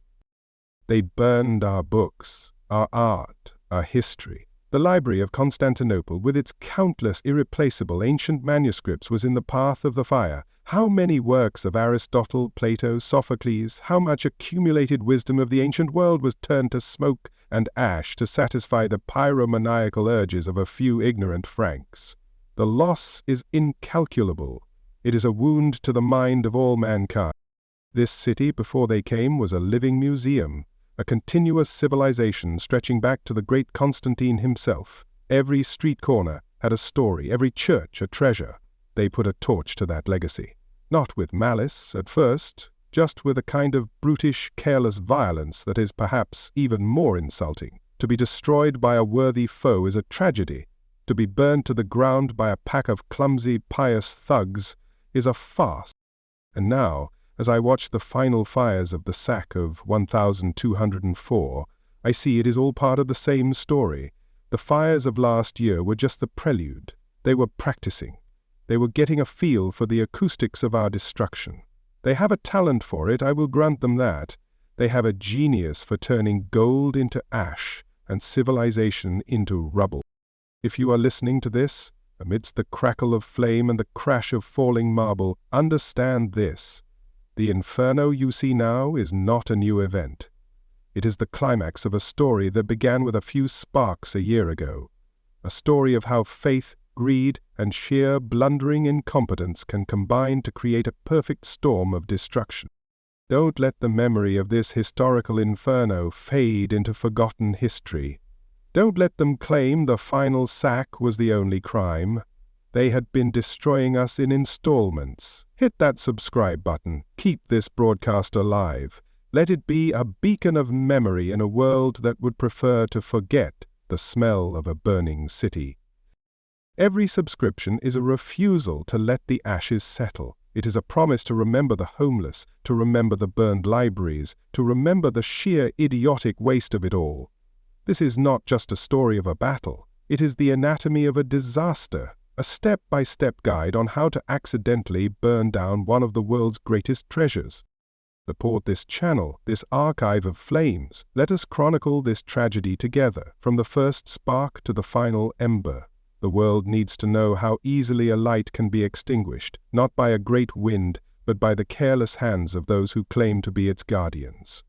Subscribe now and help us fan the flames of memory, the only flames that can, perhaps one day, illuminate a path out of this darkness. The fragile, farcical peace we had endured since the summer was bound to shatter. It was a peace built on lies, sacrilege, and a mountain of debt that could never be paid. By the winter of 1203, the city was a powder keg. The people hated our co-emperors, the blind Isaac and his hapless son Alexius IV, for selling the soul of the empire to the Latins. The Latins, in turn, despised them for failing to pay up. The emperors were trapped, two pathetic flies caught in a web of their own making. In late January of the year 1204, the inevitable happened. The people of Constantinople, pushed beyond endurance by the taxes, the sacrilege, and the looming threat of the Crusader army, finally revolted. We are good at revolts. It is one of our most cherished political traditions. A fiery nobleman, a man of action, with the most unfortunate nickname of Mourtzouphlos, meaning bushy-browed, rose to prominence. His real name was Alexios Doukas. Another Alexios, of course. We were drowning in them. Mourtzouphlos was everything our current emperors were not. He was decisive, he was ruthless, and he was vehemently anti-Latin. He promised the people he would stand up to the Western barbarians, that he would drive them from our shores and restore the dignity of the Roman Empire. The people, desperate for a leader, any leader, rallied to his cause. In a swift and brutal coup, he seized control of the palace. The reign of the Angeloi was over. What happened to our previous emperors? The blind Isaac mercifully died around the same time, probably from sheer terror and exhaustion. His son, our young Alexios IV, the boy who started this whole apocalyptic mess by inviting the Crusaders here, met a much grimmer fate. Mourtzouphlos, our new emperor Alexios V, had him strangled in the dungeons. A classic Byzantine retirement plan, one Alexios out, another one in. The great wheel of our self-destruction kept on turning. The Crusaders, camped across the water in Galata, watched these developments with great interest. At first, they might have been pleased. The emperors who had defaulted on their massive debt were gone. But they quickly realized that the new man, Mourtzouphlos, was not going to pay them a single silver mark. In fact, he sent them a message telling them to pack up their siege engines and leave his empire immediately. It was a bold move. It was also, in retrospect, poking a very large, very hungry bear with a very short stick. This was the moment the crusade finally dropped all pretense. For months they had clung to the fiction that they were here to restore the rightful rulers of the empire. It was a lie, but it was a convenient one, a fig leaf of legitimacy to cover their naked greed. Now, their chosen emperor was dead and a hostile usurper was on the throne. They no longer had a Byzantine benefactor, they had an enemy. So they made a new plan, a simple, elegant, and utterly monstrous plan. If they couldn't get paid by a puppet emperor, they would just take the city for themselves. Turns out, when you invite a wolf pack in, they tend to stay, especially if there's gold involved. The Holy Land became this land here now. They decided to conquer the greatest Christian city in the world and carve it up like a Christmas goose. In March of 1204, the leaders of the Crusade and the Venetian Council met and drew up a formal treaty for the conquest and division of the Roman Empire. It is a document that should be preserved in Hell's own archives. They agreed, with the cold, calculating precision of merchants dividing a cargo, on how they would divvy up our lands, our treasures, and our people. The treaty was meticulous. First, all the plunder, all the gold, silver, silk, and jewels of Constantinople would be gathered in one place and divided. The Venetians would receive 3/8, and the Crusaders would receive 3/8. The remaining quarter would be held in reserve. They were planning the robbery down to the last coin before they had even broken down the door. Second, they would elect a new emperor, a Latin emperor chosen from their own ranks by a committee of 12 electors, 6 Venetians and 6 Franks. This new emperor would rule over 1/4 of the Byzantine territories. The remaining 3/4 of the empire would be divided equally between the Republic of Venice and the various Crusader lords. They were not just sacking a city, they were dismembering a living empire, the last heir of Rome. This was their new holy mission, not to free the tomb of Christ, but to seize the throne of Constantine. They justified it, of course, with righteous language. They declared our new emperor, Mourtzouphlos, a murderer. They declared us, the orthodox people of this city, to be schismatics and heretics who had betrayed the true faith by disobeying the Pope. They convinced themselves that conquering us was not an act of aggression, but an act of piety, a holy war against the wrong kind of Christians. And so, the renewed siege began. The gloves were off. There were no more negotiations, no more pretenses of alliance. This was a war of conquest, plain and simple. Mourtzouphlos, for all his bluster, was a better soldier than the emperors before him. He worked tirelessly to strengthen the city's defenses, especially the sea walls along the Golden Horn, which he knew would be the focus of the attack. He raised the height of the walls and reinforced the towers. Our people, inspired by his defiance, rallied. For the first time in a long time, there was a sense of unity in the city, a shared purpose born of desperation. We would fight. We would show these Latin barbarians what it meant to attack the city of God's wisdom. We hurled insults at them from the walls. We prepared our Greek fire. We sharpened our swords. There was a flicker of hope in the darkness. On the 9th of April, the Crusaders launched their first major assault. Their great ships with siege towers looming from their decks moved against the sea walls. But our defenses held. The fighting was brutal, a storm of arrows, stones, and fire. Our soldiers, led by the emperor himself, fought with a courage we thought we had lost. We managed to repel the attack. The Crusaders were thrown back, their ships damaged, their men demoralized. That night, there was celebration in the streets of Constantinople. We had done it. We had defeated them. The mood was ecstatic. We thought the worst was over. We thought they might give up and sail away, humiliated. We underestimated their resolve. We underestimated their greed. They were not going to be denied their prize so easily. For 2 days, the Crusaders regrouped. They repaired their ships and their morale. The clergy moved among the soldiers, assuring them that this was a righteous war. that we were the enemies of God, and that any man who fell in the assault would be granted full remission of his sins. They whipped their army into a frenzy of religious fanaticism. On the morning of the 12th of April, a date that will be forever burned into the memory of this city, they attacked again. The wind had changed. A strong north wind now blew their ships hard against our sea walls, pinning them there. This time they lashed their ships together in pairs, creating larger platforms to attack two towers at once. It was a brilliant, deadly innovation. For hours, the battle raged. The air was thick with smoke, with the screams of the dying, with the clash of steel on steel. Our defenders fought like lions, but the pressure was relentless. The Crusaders, driven by their fanaticism and the promise of immense wealth, kept coming, wave after wave. They were like a tide of iron, crashing against our crumbling defenses. Then it happened. Two of their ships, the Paradise and the Pilgrim, locked together, managed to get a flying bridge onto the top of one of our towers. A handful of knights, a Frenchman and a Venetian, scrambled across.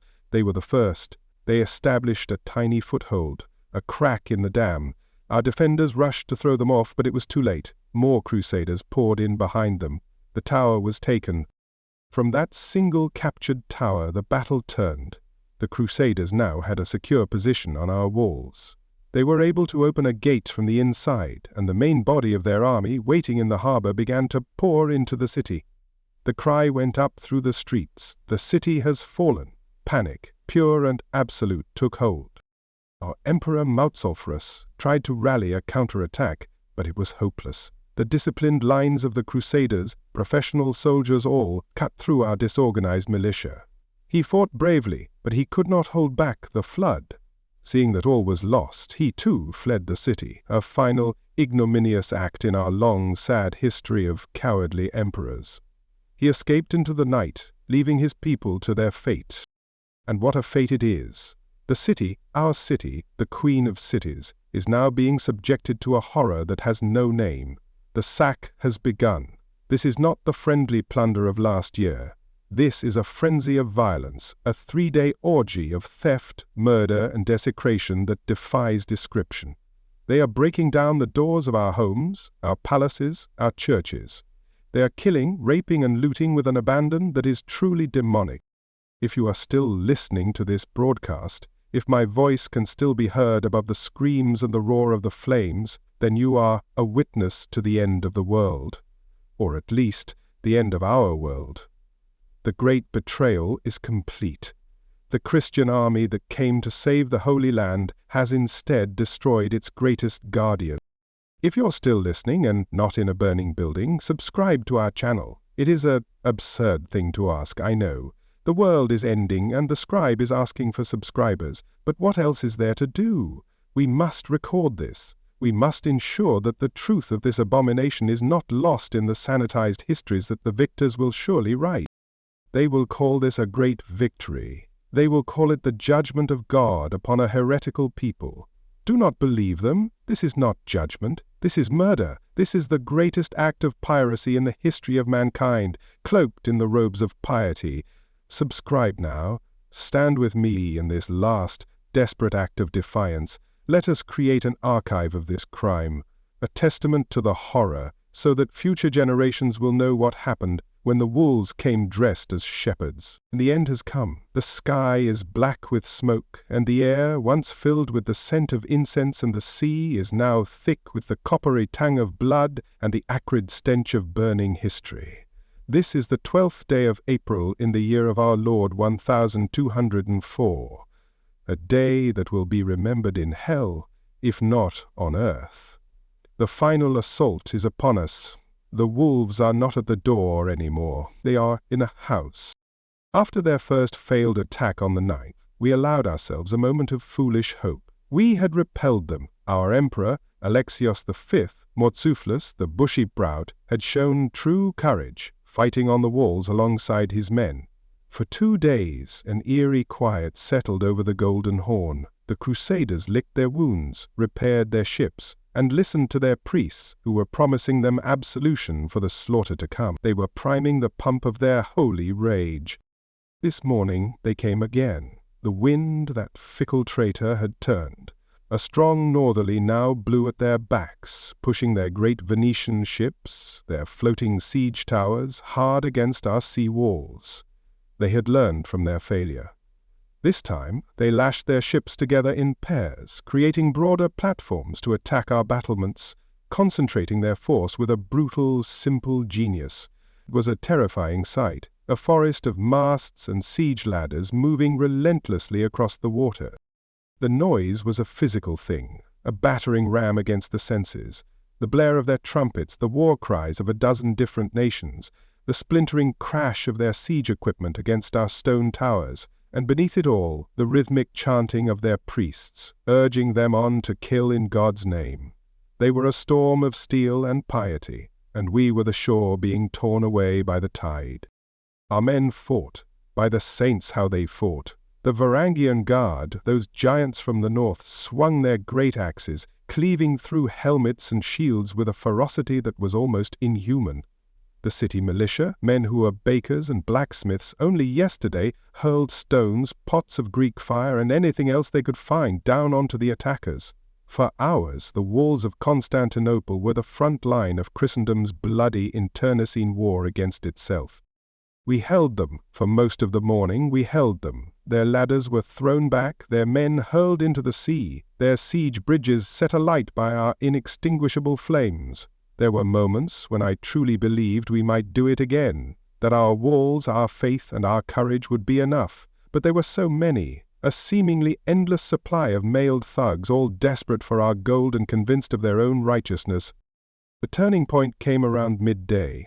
A pair of their largest ships, the Pilgrim and the Paradise, the blasphemous irony of those names, were driven by the wind with such force that their flying bridge slammed against the top of one of our towers near the gate of Petrion. For a moment it was just a bridge to nowhere, a wooden finger pointing at the sky.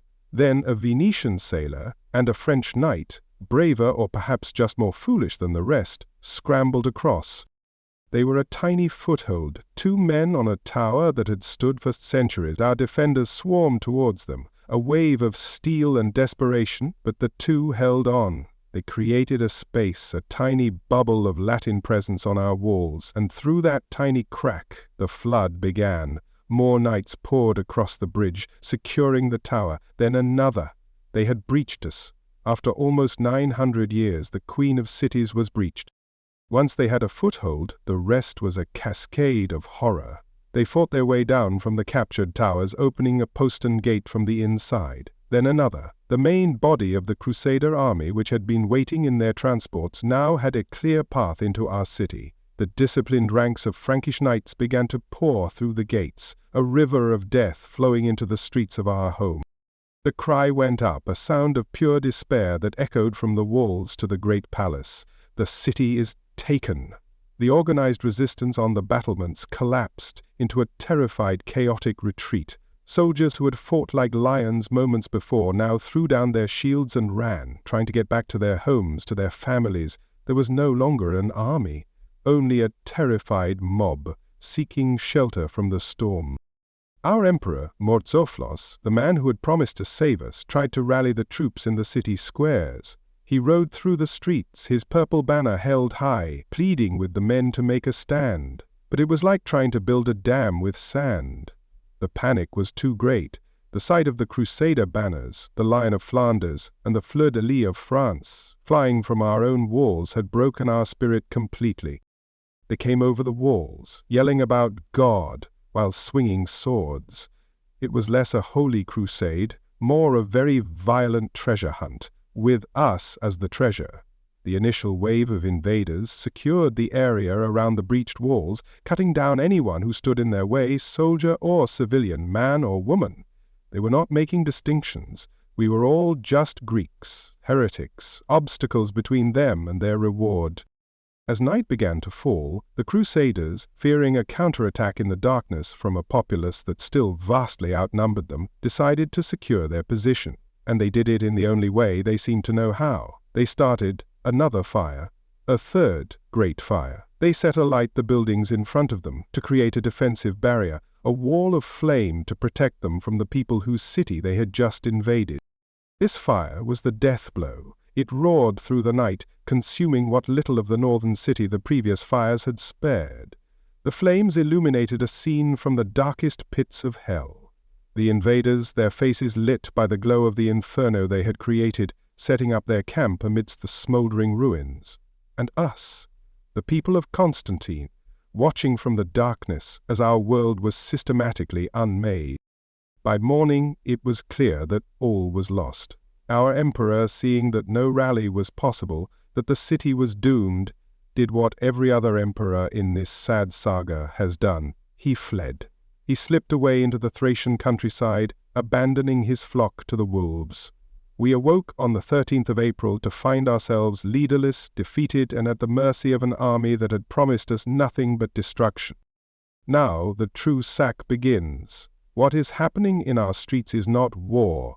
It is an abomination. The Crusaders, having secured their victory, have been given leave to plunder the city for 3 days. 3 days of unrestrained violence, theft, and desecration. They are bursting into homes, palaces, and, most horribly, our holy sanctuaries. I can hear the screams from my hiding place. They are not the screams of battle anymore. They are the screams of the innocent, the unarmed. The Crusaders are moving through the city, a drunken, avaricious mob, taking everything they can carry and destroying what they cannot. They are tearing the silver from our icons, the silks from our walls, the jewelry from the necks of our women. They have broken into the Hagia Sophia, the great church, the most sacred place in our world. They have ridden their horses up to the high altar, smashing the silver iconostasis, the barrier that separates the sanctuary from the nave. They have placed a prostitute on the patriarch's throne, and she sings lewd songs as they drink our consecrated wine from the sacred chalices. This is their piety, this is their crusade. The accumulated wealth of 1,000 years, the artistic and spiritual heritage of an empire, is being shoveled into sacks by men who see only its monetary value. The great bronze statues that adorned our forums, relics of ancient Rome, are being torn down to be melted for coin. The libraries with their priceless ancient manuscripts are being looted and burned. It is a cultural genocide. They are murdering with impunity. Priests are cut down at their altars. Nuns are violated in their convents. Children are slaughtered in the streets. There is no mercy here. There is no chivalry. There is only the lust for gold and the quenching of a bloodlust that has been stoked for months. They told their soldiers we were heretics, less than human, and now they are treating us as such. My friends, my city, my world is dying. This broadcast is no longer a chronicle. It is a eulogy, a final, desperate cry from the heart of a city being murdered by its own supposed brothers in faith. They came to save the Holy Land, and they have created a new circle of hell right here in Constantinople. If my voice still reaches you, if there is anyone out there in the future listening to this testament of our final hours, know this: we were not perfect.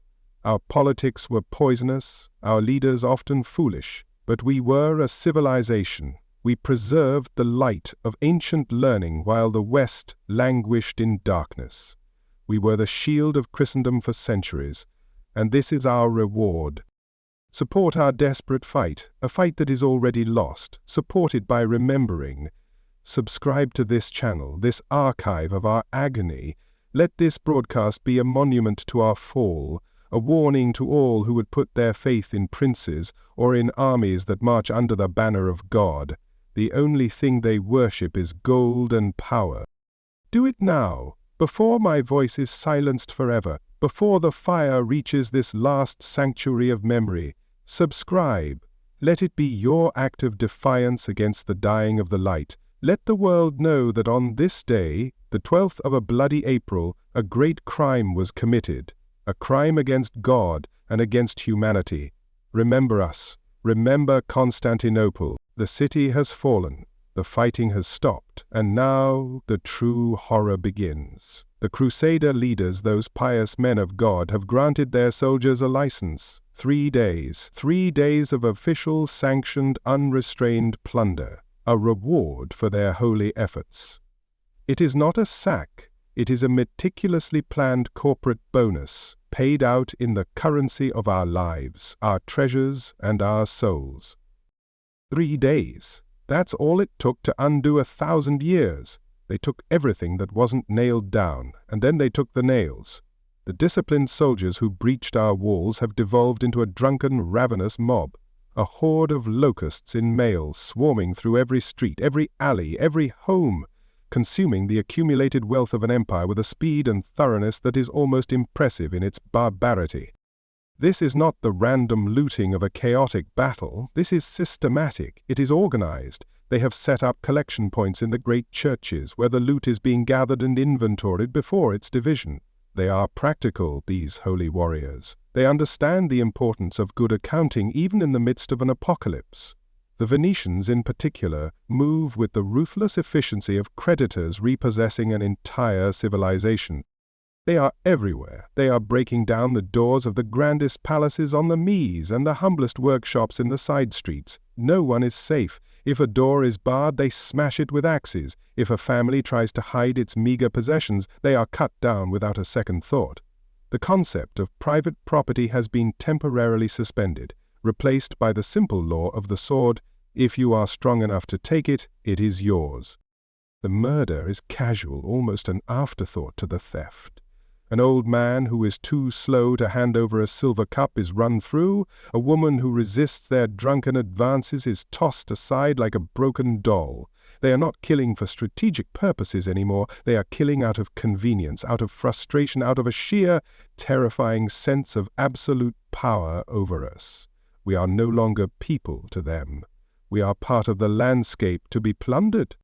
But it is the sacrilege that cuts the deepest. It is the deliberate, gleeful violation of everything we hold sacred that will forever stain their souls, if they even have them. They have descended upon our churches and monasteries not as conquerors, but as a swarm of demons let loose from the pit. They are not just stealing, they are defiling. They are mocking our faith with every swing of their axes. I have seen it with my own eyes. In the Church of the Holy Apostles, the resting place of our great emperors since Constantine himself, they have pried open the sarcophagi. They have hacked apart the marble tombs of Justinian and Theodora, searching for jewels and gold. They have stripped the imperial corpses of their ancient funeral robes and tossed the hallowed bones of our founders onto the floor like so much refuse.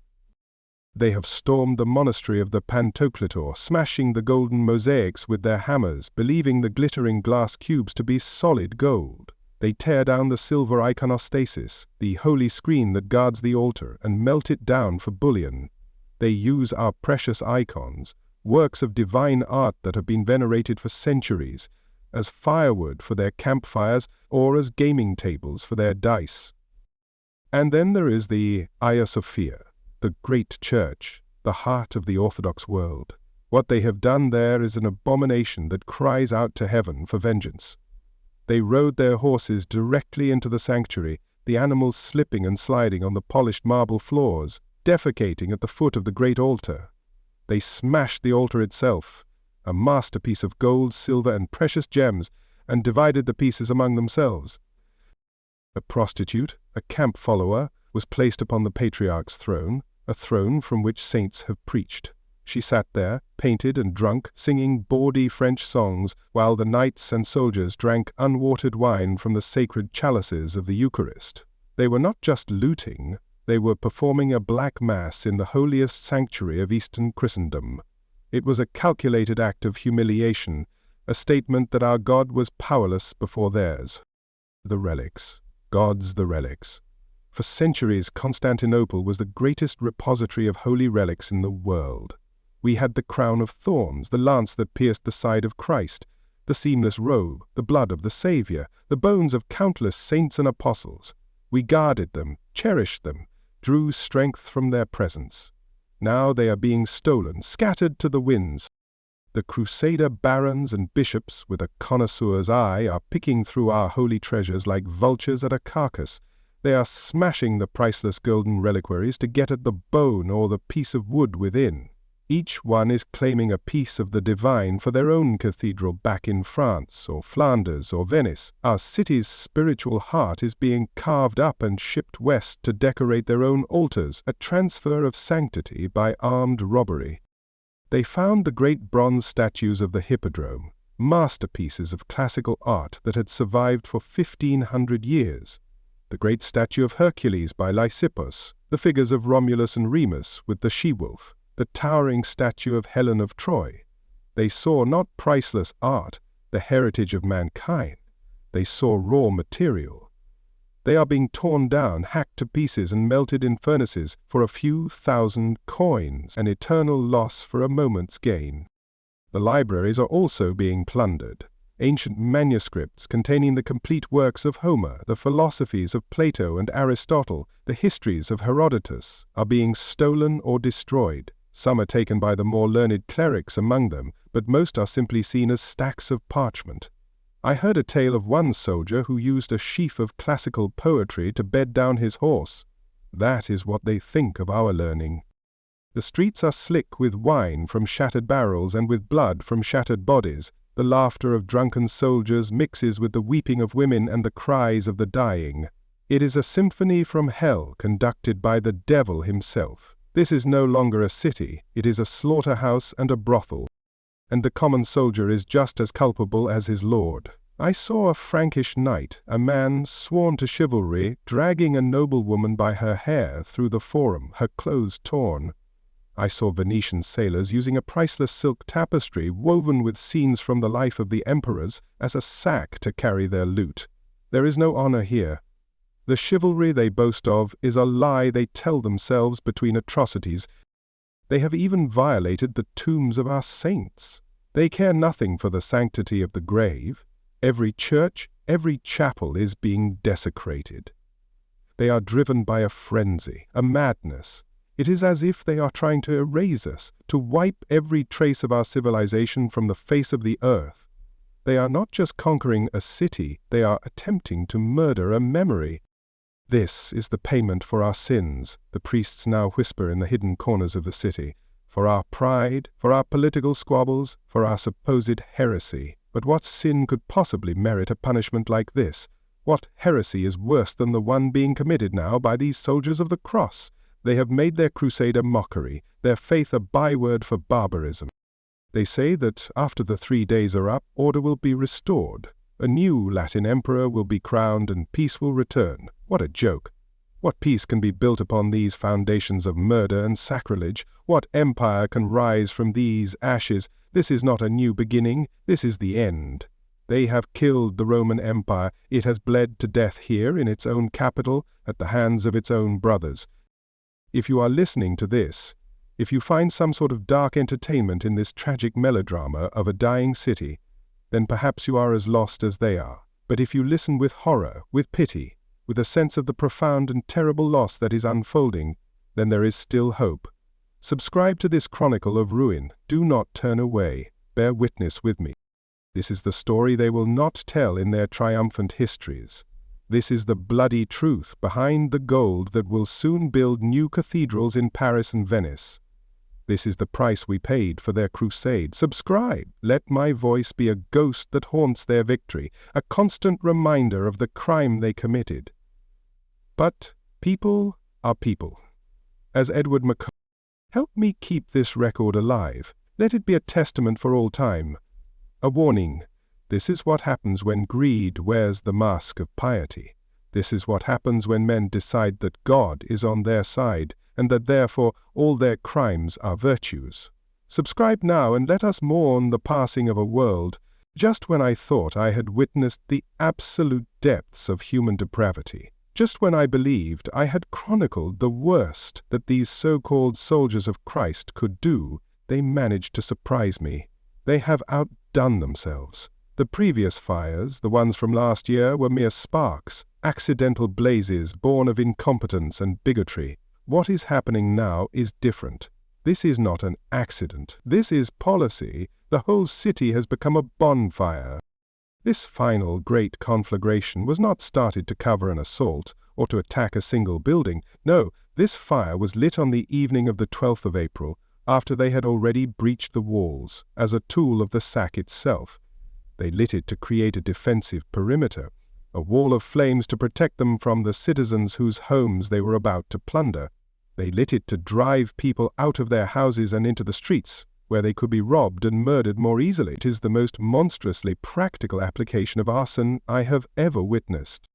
They burned history, art, and probably half the city's population just to make sure they got every last bit of loot. Very thorough. This fire is not like the others. It is a ravenous beast that they unleashed deliberately, and it has consumed everything. The wind carries the embers from one rooftop to the next, a shower of golden death that spreads the destruction faster than any army could. Entire districts that survived the earlier fires are now being erased from existence. The great commercial avenues, the covered markets, the forums that were the heart of our public life, all gone. The warehouses that held the silks of China and the spices of India, the source of our city's immense wealth, are now just smoldering pits. The heat is so intense that the very stones of the street glow with a malevolent red light. The air is unbreathable, a thick, choking soup of smoke, ash, and the screams of those trapped within the Inferno. I saw it spread from my vantage point. It was like watching the world end in a wave of fire. It leapt across the grand avenues as if they were mere ditches. Palaces that had stood for 500 years, their marble columns glowing like ghosts in the flames, would suddenly collapse in a roar of sparks and dust. The sound is a constant, deafening rumble, the sound of a civilization being ground down to its constituent atoms. And the libraries. My heart breaks to even speak of it. We were the custodians of the ancient world's knowledge. We had scrolls and codices that were 1,000 years old, the last surviving copies of works by the great minds of Greece and Rome, the Imperial Library, the patriarchal archives, the university collections, the private libraries of scholars and nobles. They all stood in the path of this man-made hurricane of fire. How much wisdom has been lost forever in these flames? How many plays by Sophocles and Euripides that the world will now never read? How many philosophical treatises of Aristotle? How many histories of the Roman world? How much poetry, science, and medicine has been turned into smoke to serve the greed of a few illiterate barbarians? It is not just the murder of a city, it is the murder of the human mind. I watched as a building I knew to house one of the city's finest private libraries was engulfed. I could almost hear the screams of the authors as their words, their very souls, were consumed. The Crusaders, of course, are indifferent. A book is just parchment to them, useful perhaps for starting a fire or for wiping their boots. They are not just killing us, they are making the entire world poorer, stupider. This fire is the ultimate expression of their crusade. It is a cleansing fire in their eyes, purging the world of our heretical knowledge, our decadent art. They are not just destroying a city, they are trying to erase a culture that they both envy and despise. They want to build their new Latin empire on a blank slate, a slate they have scoured clean with our ashes. The previous fires were tragic accidents. This one feels personal. It feels like a deliberate act of cultural annihilation.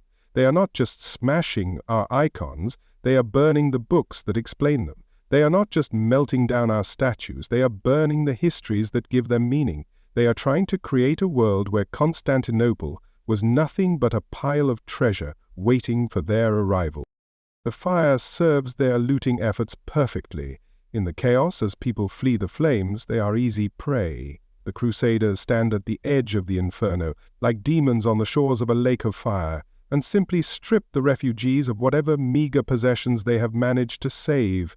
It is a brutally efficient system of plunder. The heat and smoke have driven me from my previous hiding place. I now write this from a small cellar near the sea, the air thick with the smell of burning stone and despair. The light of the fire flickers through the cracks in the ceiling, a constant, hellish, orange glow. The world outside is a furnace. They say the fire has now joined with the remnants of the earlier blazes, creating a single vast sea of destruction that has cut the city in two.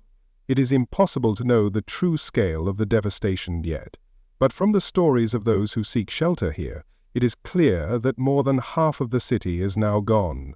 Not just damaged, not just looted, gone. reduced to a smoking, blackened wasteland. The great palaces of the nobility with their hanging gardens and intricate mosaics are now skeletal ruins. The monasteries that were centers of learning and charity are silent, their monks dead or scattered, their precious manuscripts reduced to grey ash. The orphanages, the hospitals, the homes of the rich and the poor alike. The fire does not discriminate. The Crusaders themselves seem shocked by the scale of what they have unleashed. Some of them, at least. I saw a French knight, his face streaked with soot, staring into the flames with a look of dazed horror. Perhaps a flicker of his conscience, long buried under layers of greed and dogma, had finally ignited. But it is too late for regrets. The beast they have unleashed cannot be chained again. And through it all, the looting continues. The fire is just a backdrop, a theatrical setting for their grand performance of greed. They move through the burning streets, their armor glowing in the firelight, like devils in a pageant of destruction. They are picking through the hot ruins, searching for melted gold and silver, their greed so powerful it overcomes even the fear of the Inferno.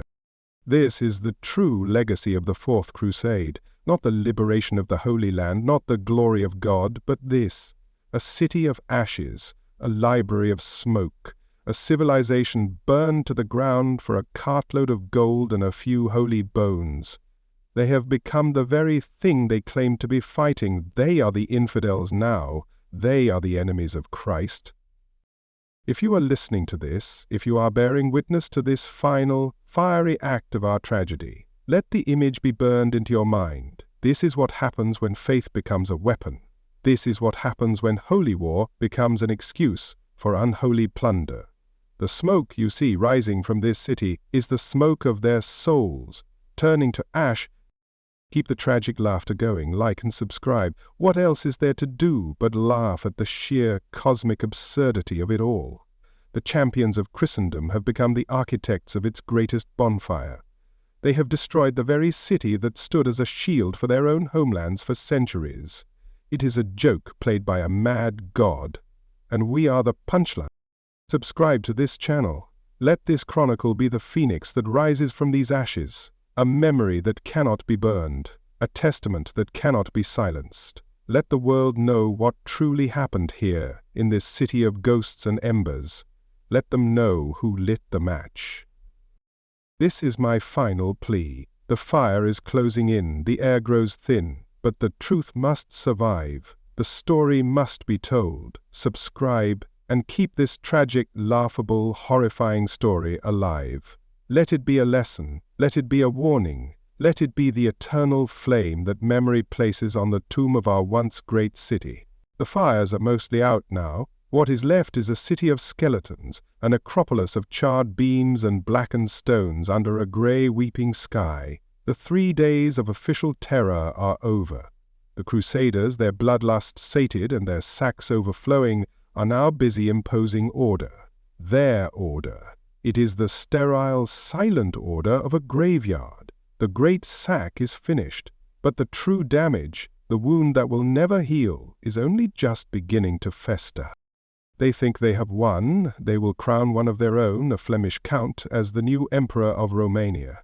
They will sit him on a stolen throne in a desecrated palace and call it a restoration of the faith. They will divide our empire, our beloved Romania, into petty fiefdoms for their brutish barons and commercial outposts for their Venetian paymasters. They believe they can simply erase us and take our place. They are fools. They have not conquered an empire, they have murdered it, and its ghost will haunt them forever. The gold they have stolen will be spent, the silks will fray, the jewels will be sold, but the memory of this atrocity, that will be their true inheritance. They came here talking of reuniting the church, of healing the great schism between Rome and Constantinople. With their swords and their torches, they have taken that schism, that crack between our two worlds, and turned it into a bottomless, unbridgeable chasm. Before they came, we squabbled with the Latins like estranged brothers. We debated the nature of the Holy Spirit, the primacy of the Pope, the use of leavened or unleavened bread in the Eucharist. They were important matters, to be sure. But now, after this, After they have desecrated our altars, violated our nuns, and murdered our priests, now we see their faith for what it is, a predatory creed, a justification for theft and murder. Any hope of reconciliation is gone, drowned in a river of our own blood. They called themselves Christians. They left us with nothing but ashes, a stolen cross, and a hatred that will outlive us all. Thanks, brothers. This is the true legacy of their glorious Fourth Crusade. Not a liberated Jerusalem, but a permanently divided Christendom. They have sown a wind of betrayal, and for centuries to come, the whole world will reap the whirlwind. Our empire is shattered. What is left of our nobility, our soldiers, our scholars, have fled to the provinces. They are setting up rump states, little pockets of resistance in places like Nicaea and Epirus. They will call themselves emperors in exile and dream of retaking this city. Perhaps one day they will, perhaps in 50 years or 60. But what will they retake? A hollowed-out shell, a depopulated ruin stripped of its treasures, its people, and its soul. The economic heart of the world has been ripped out. For centuries, the gold solidus of Constantinople was the standard currency of trade from Britain to China. Our markets were the clearinghouse for the planet's commerce. The Venetians knew this. They did not just want our gold, they wanted our business. By destroying the city, they have crippled their greatest commercial rival, and can now monopolize the trade routes to the east. This was never a holy war. It was the most brutal corporate takeover in history. The damage to our psyche is perhaps the most profound.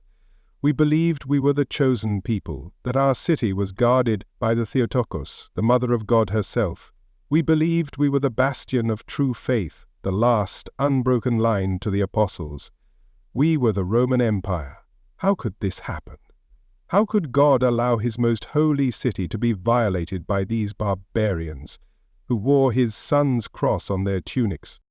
The faith of many is broken. They look at the ruins of our 1,000 churches, and they wonder if God has abandoned us, or if he ever existed at all. The fabric of our society, held together by a shared faith and a shared history, has been torn to shreds. We are now a people defined not by our glorious past, but by this singular, unforgivable trauma. And what of the West? They will take our relics back to their cathedrals in Paris and Chartres and Venice. They will build magnificent shrines to house the bones of our saints and pieces of the true cross, and their people will flock to them, believing these stolen goods to be signs of God's favor. They will build the glory of their own civilization upon the foundations of our ruin, a cathedral of hypocrisy built with blood-soaked stones. Their chronicles will tell a different story, I am sure.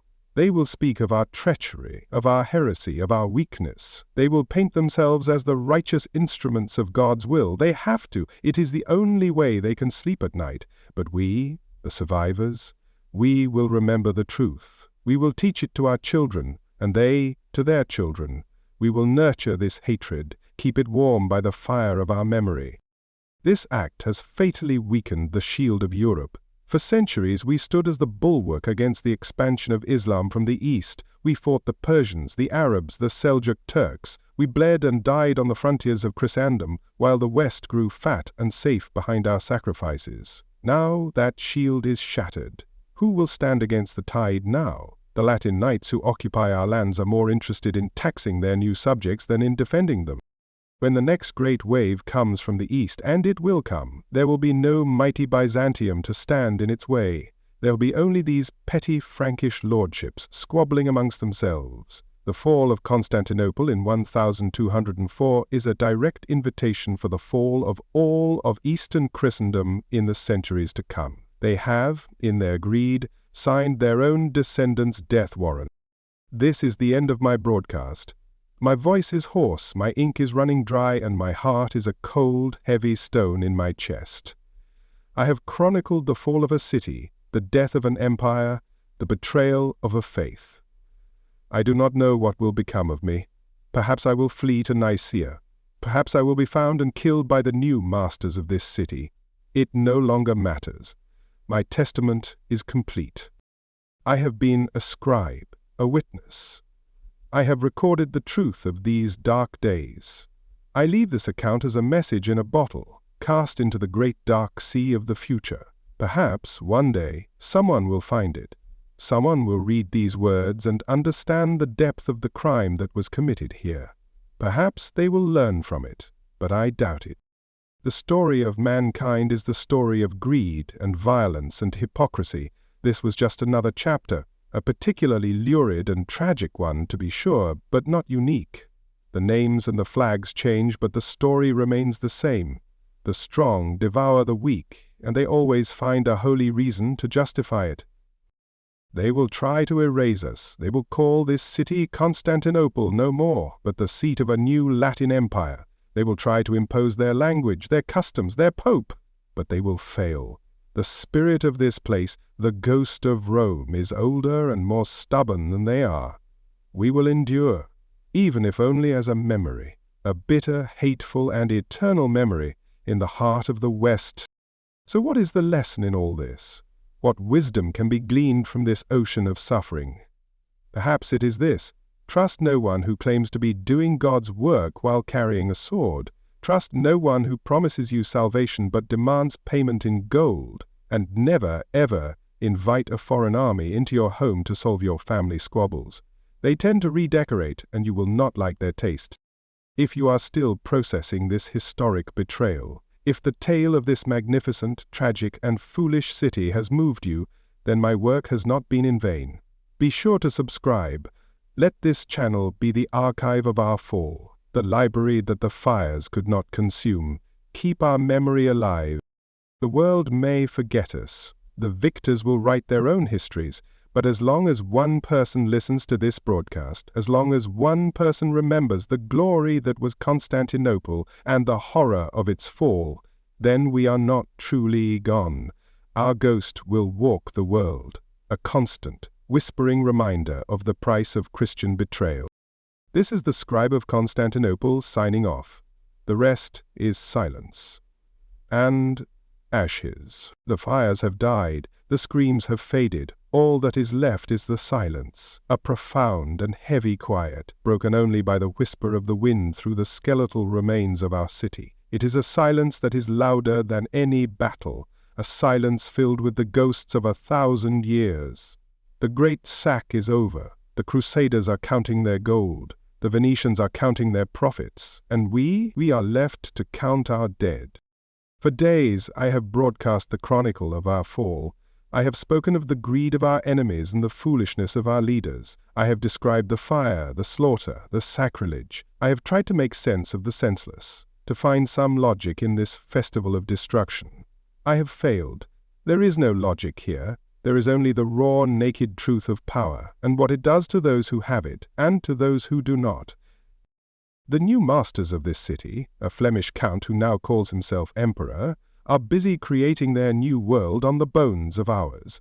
They walk through our desecrated forums and plan their Latin kingdom, blissfully unaware, or perhaps simply uncaring, that they are building on a foundation of pure hatred. They think they have conquered Constantinople. They have only succeeded in creating a wound that will poison Christendom for centuries. They will write their histories, of course, tales of a righteous war against heretics, a noble quest to restore order. They will omit the chapters about the sacked churches, the murdered children, the libraries turned to ash. Their stories will be full of chivalry and piety, but this broadcast, this desperate record scratched from the ruins, will remain, a ghost in their machine, a testament to the truth. The world we knew is gone forever.